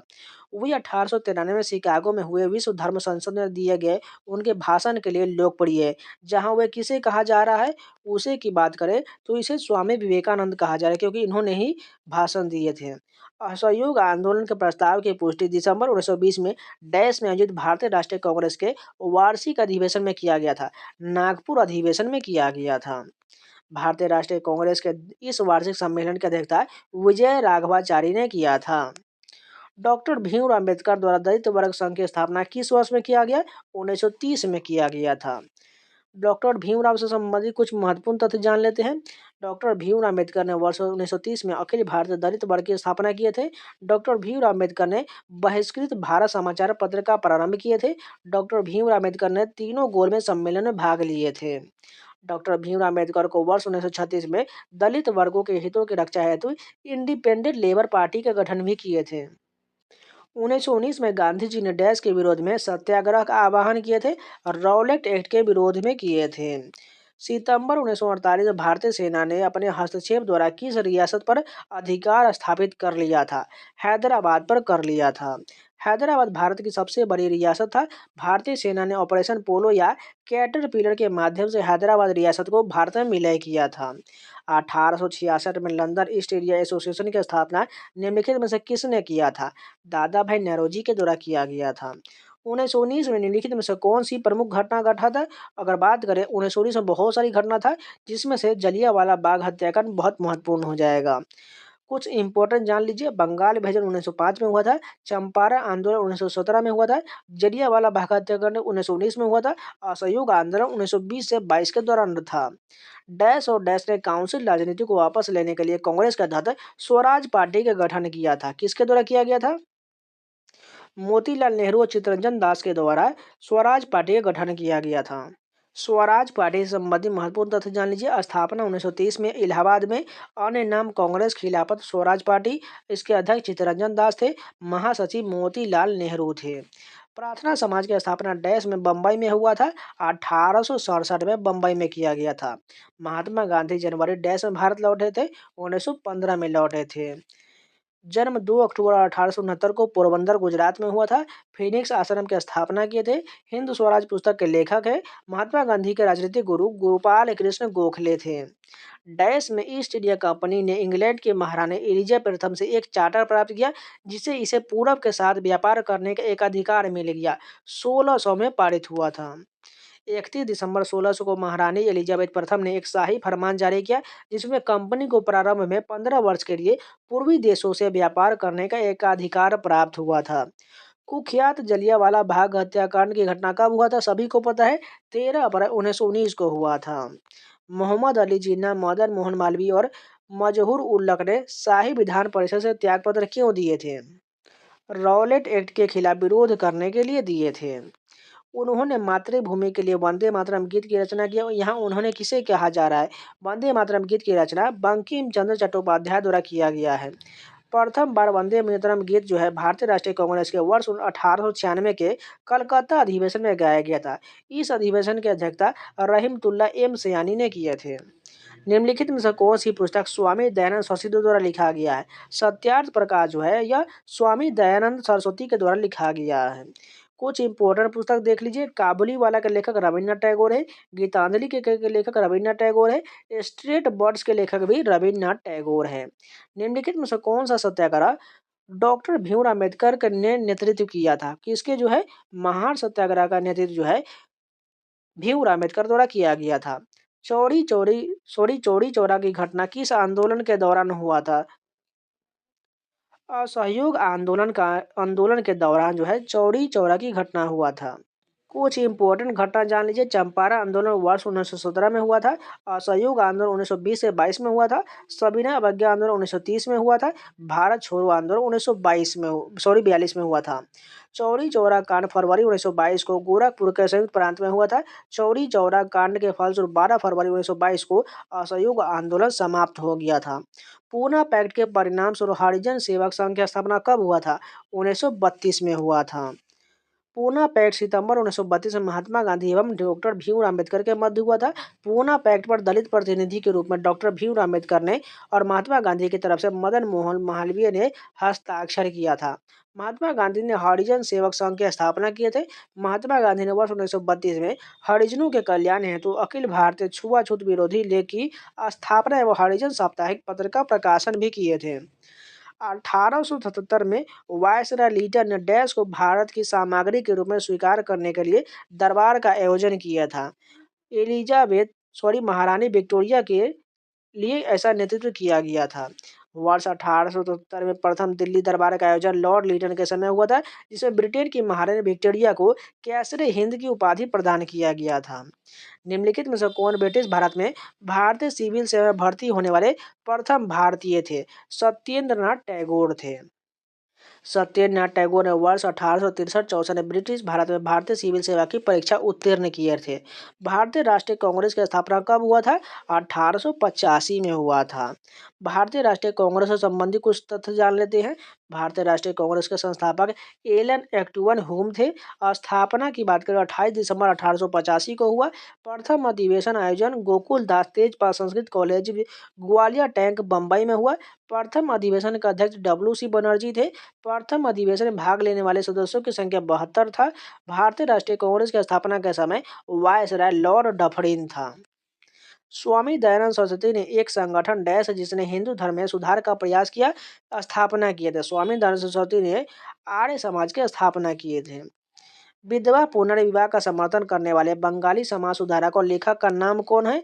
ईश्वर चंद्र विद्यासागर है। जनरल डायर ने किस वर्ष में मार्शल लॉ के दौरान कमान संभाला था?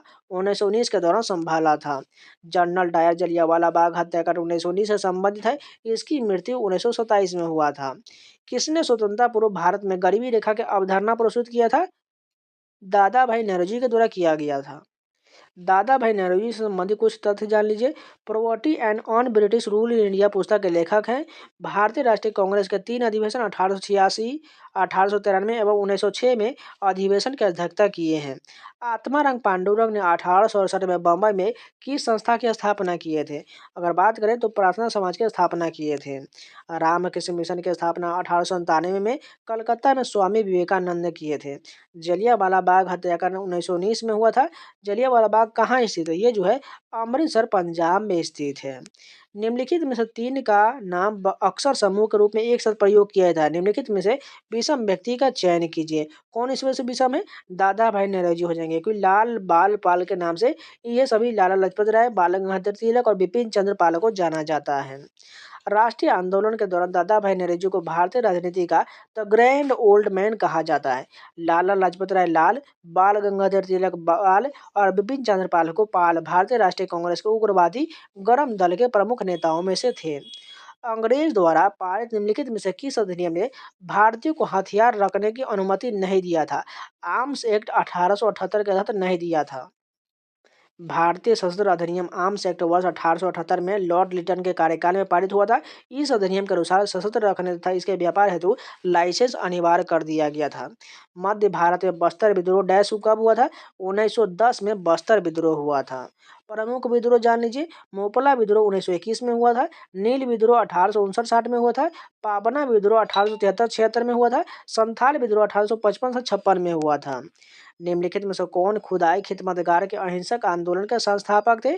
खान अब्दुल गफार खान थे। अंग्रेजों ने अवध पर कब्जा कब किया था? 1856 में किया था। लॉर्ड डलहौजी का व्यापक सिद्धांत राज्य हड़प नीति इसके तहत लॉर्ड डलहौजी ने गोद लेने की प्रथा को अमान्य कर दिया और निम्नलिखित राज्यों को साम्राज्य में विलीन कर दिया गया। सतारा को 1848 में, जैतपुर एवं संबलपुर को 1849 में, बाघाट को 1850 में, उदयपुर को 1852 में, झांसी को 1853 में, नागपुर को 1854 में तथा अवध को 1856 में विलय किया गया। इंपॉर्टेंट है, याद रखिएगा। स्वदेशी आंदोलन का लोगों पर सबसे अधिक प्रभाव किस क्षेत्र में पड़ा था? बंगाल में पड़ा था। स्वदेशी आंदोलन से संबंधित महत्वपूर्ण तथ्य जान लीजिए। बंगाल विभाजन के विरोध में स्वदेशी आंदोलन की घोषणा 7 अगस्त 1905 को टाउन हॉल कलकत्ता में संपन्न एक बैठक के दौरान हुआ था। स्वदेशी आंदोलन के दौरान ही रविन्द्रनाथ टैगोर ने अमार सोनार बांग्ला गीत लिखे थे। 1857 में किस विश्वविद्यालय की स्थापना किया गया था? बम्बई विश्वविद्यालय की स्थापना किया गया था। 1857 में भारत में 3 बम्बई, कलकत्ता एवं मद्रास विश्वविद्यालय की स्थापना किया गया। इलाहाबाद विश्वविद्यालय की स्थापना 1887 में किया गया था। निम्नलिखित में से किसने अवध को अशांत क्षेत्र घोषित करने में महत्वपूर्ण भूमिका निभाई, जिसे इसे ब्रिटिश नियंत्रण में लाना आवश्यक हो गया? लॉर्ड डलहौजी ने घोषित किया था। लॉर्ड डलहौजी के शासनकाल में ही भारत में प्रथम बाल रेलगाड़ी चला था। लॉर्ड रिपन के शासनकाल में प्रथम कारखाना अधिनियम, स्थानीय शोषण को प्रोत्साहन, शिक्षा संबंधी सुधार तथा नियमित जनगणना जैसी योजनाओं को बढ़ावा मिला था। लॉर्ड कैनिंग के शासनकाल में भारत में वर्ष 1857 में महत्वपूर्ण क्रांति हुआ था। 1857 तक डैश भारत के मुगल सम्राटों का लगभग 200 वर्षों तक निवास स्थान रह चुका है, लाल किला रह चुका है। 1857 की क्रांति से अंग्रेजों का अधिपत्य लाल किले पर स्थापित हुआ था। लाल किले का निर्माण 17वीं शताब्दी में हुआ था। प्रथम मुगल सम्राट बाबर था। अंतिम मुगल सम्राट बहादुर शाह जफर द्वितीय था। चित्रकला का स्वर्णिम काल जहांगीर का शासनकाल था। निरक्षर मुगल सम्राट अकबर को कहा जाता है। किस अधिनियम ने ईस्ट इंडिया कंपनी के सिविल सेवा की भर्ती के लिए आधार रूप में खुली प्रतियोगिता की व्यवस्था लागू किया, जिसका अर्थ था कि भारतीय सिविल सेवा के उनके लिए खोला गया है? कौन था? 1853 का चार्टर एक्ट के तहत खोला गया था। 1853 के चार्टर एक्ट के अनुसार सरकारी नियुक्ति हेतु प्रतियोगी परीक्षा का विधान किया गया तथा सिविल सेवा हेतु भी प्रतियोगिता परीक्षा का सिद्धांत स्वीकार किया गया था। 1853 के चार्टर एक्ट के अन्य विशेषता यह था कि यदि ब्रिटिश संसद चाहे तो वह कंपनी से प्रशासन अपने हाथों में ले सकता है। निम्नलिखित में से कौन सा समाचार पत्र राजा राम मोहन राय द्वारा शुरू किया गया था? संवाद कॉमेडी शुरू किया गया था। संवाद कॉमेडी वर्ष 1821 में कलकत्ता से बंगाली भाषा में प्रकाशित हुआ था। इसके संपादक संस्थापक राजा राम मोहन राय थे। अमृत बाजार पत्रिका 1868 में कलकत्ता से बंगाली भाषा में प्रकाशित हुआ। इसके संपादक मोतीलाल घोष एवं शिशिर कुमार घोष थे। वर्ष डैश में अपनाए गए भारतीय राष्ट्रीय कांग्रेस के तिरंगे झंडे में केंद्र में एक चरखा रखा गया था। 1931 में रखा गया था। वर्ष 1931 में अपनाए गए भारतीय राष्ट्रीय कांग्रेस के तिरंगे झंडे के केंद्र में एक चरखा रखा गया। भारतीय तिरंगे की लंबाई व चौड़ाई का अनुपात 3:2 है। भारतीय संविधान सभा द्वारा तिरंगे झंडे का राष्ट्रीय ध्वज के रूप में 22 जुलाई 1947 को अपनाया गया था। सैयद अहमद खान द्वारा अलीगढ़ आंदोलन की शुरुआत निम्नलिखित में से किस वर्ष में किया गया? 1875 में किया गया था। अलीगढ़ आंदोलन अंग्रेजी शिक्षा में ब्रिटिश सरकार के साथ सहयोग के पक्ष में था। इस आंदोलन का मुख्य उद्देश्य इस्लामी समाज के आधुनिकीकरण से था। खान अब्दुल गफ्फार खान निम्नलिखित में से किस क्षेत्र में पश्तून नेता थे? ये जो है उत्तर पश्चिमी सीमांत प्रांत के नेता थे। मुगल सम्राट शाह आलम द्वितीय ने ईस्ट इंडिया कंपनी को बंगाल प्रांत का दीवान किस वर्ष में नियुक्त किया था? 1765 में नियुक्त किया था। वर्ष 1765 में मुगल सम्राट शाह आलम द्वितीय तथा अंग्रेज गवर्नर रॉबर्ट क्लाइव के मध्य संपन्न हुआ। इलाहाबाद की प्रथम संधि के फलस्वरूप कंपनी को मुगल सम्राट से अस्थायी रूप से बंगाल, बिहार तथा उड़ीसा की दीवानी प्राप्त हुआ था। लॉर्ड रिपन द्वारा हंटर कमीशन की नियुक्ति किस वर्ष में किया गया? 1882 में लॉर्ड रिपन के द्वारा हंटर कमीशन की नियुक्ति किया गया। लॉर्ड रिपन द्वारा हंटर कमीशन की नियुक्ति वर्ष 1882 में किया गया। इस कमीशन का वास्तविक नाम भारतीय शिक्षा आयोग था। हंटर कमीशन की नियुक्ति वर्ष 1854 ईस्वी के पश्चात देश में शिक्षा की दिशा में प्राथमिक एवं मध्य स्तर पर किए गए सुधार प्रयास की समीक्षा के लिए किया गया था। स्वतंत्रता मेरा जन्मसिद्ध अधिकार और मैं इसे लेकर रहूंगा, यह नारा किसका है? बाल गंगाधर तिलक का है। अन्य प्रमुख नारे जान लीजिए। जय हिंद का नारा सुभाष चंद्र बोस ने दिया था। दिल्ली चलो का नारा सुभाष चंद्र बोस ने दिया था। करो या मरो का नारा महात्मा गांधी ने दिया था। सरफरोशी की तमन्ना अब हमारे दिल में है, देखना जरूर कितना, ये जो है राम प्रसाद बिस्मिल ने दिया है। डैश में मुस्लिम लीग ने देश के पश्चिमोत्तर तथा पूर्वी क्षेत्र में मुसलमानों के लिए स्वतंत्र राज्य की मांग करते हुए एक प्रस्ताव पारित किया गया था। कब पारित किया गया था? 1940 में पारित किया गया था। मुस्लिम लीग का लाहौर वार्षिक अधिवेशन 23 मार्च 1940 को संपन्न हुआ। इस अधिवेशन की अध्यक्षता मोहम्मद अली जिन्ना ने किया था। इस अधिवेशन में पाकिस्तान का प्रस्ताव औपचारिक रूप से पारित किया गया था। तो जितने भी हिस्ट्री के प्रश्न थे ये सारे कंप्लीट हो गया। अब आपको कल जो है ज्योग्राफी का जो है टोटल हम मैराथन वीडियो लाने वाले हैं। अगर जो लोग नए हैं चैनल को सब्सक्राइब जरूर कर लीजिए, वीडियो को लाइक कर दीजिएगा, हो सके तो अपने दोस्तों के पास जरूर शेयर कर दीजिएगा। और इसका प्लेलिस्ट बन गया है, जीएसएससी जीडी के नाम से प्लेलिस्ट बना हुआ है, उसमें जाके आप सारे जो है जीएस के मैराथन वीडियो देख सकते हैं। खासकर जो है एसएससी जीडी का जो 18 से 24 तक ऑफिशियल आंसर की जो है लगभग 12 घंटे का मैंने वो वीडियो दिया हुआ है, उसको जरूर कवर कर लीजिएगा। आपका दावे के साथ मैं कर सकता हूँ, उसको अगर 2-3 बार रिवीजन कर लीजिएगा तो आपको 10 से 12% डायरेक्ट उसी जो है वीडियो से मिलने वाला है। साथ में मैंने स्टैटिक जीके के 3 वीडियो दिए हुए बहुत बड़े बड़े, एक 12 घंटे का है, सॉरी तीनों जो है लगभग 12-12 घंटे का वीडियो है। उन तीनों को जरूर देख लीजिएगा। एक रामबन स्टैटिक जीके बुक से और 2 जो है पिनेकल बुक से होने वाला है, उसको भी कवर कर लीजिएगा। साथ में बहुत सारे मैंने वीडियो दिया हुआ, एक ही प्लेलिस्ट को अपने लाइब्रेरी में सेव कर लीजिए और उसी को लगातार देखिएगा। आपका जीएस बहुत बढ़िया जाने वाला है। साथ में मैंने करंट अफेयर का पीडीएफ टेलीग्राम पर दे दिया हुआ है, इसलिए टेलीग्राम का लिंक वीडियो को डिस्क्रिप्शन बॉक्स में दिया गया, जाकर ज्वाइन जरूर कर लीजिएगा। नहीं तो आपको करंट अफेयर पढ़ना में दिक्कत हो सकती है, इसलिए जाकर डाउनलोड करके रिवीजन जरूर कर लीजिएगा। इसलिए टेलीग्राम चैनल का लिंक दिया गया है, जाकर ज्वाइन जरूर कर लीजिएगा। अगर नए तो चैनल को सब्सक्राइब जरूर कर लीजिए और वीडियो को लाइक करके ही जाइएगा। तो चलिए मिलते हैं नए वीडियो के साथ, तब तक के लिए जय हिंद।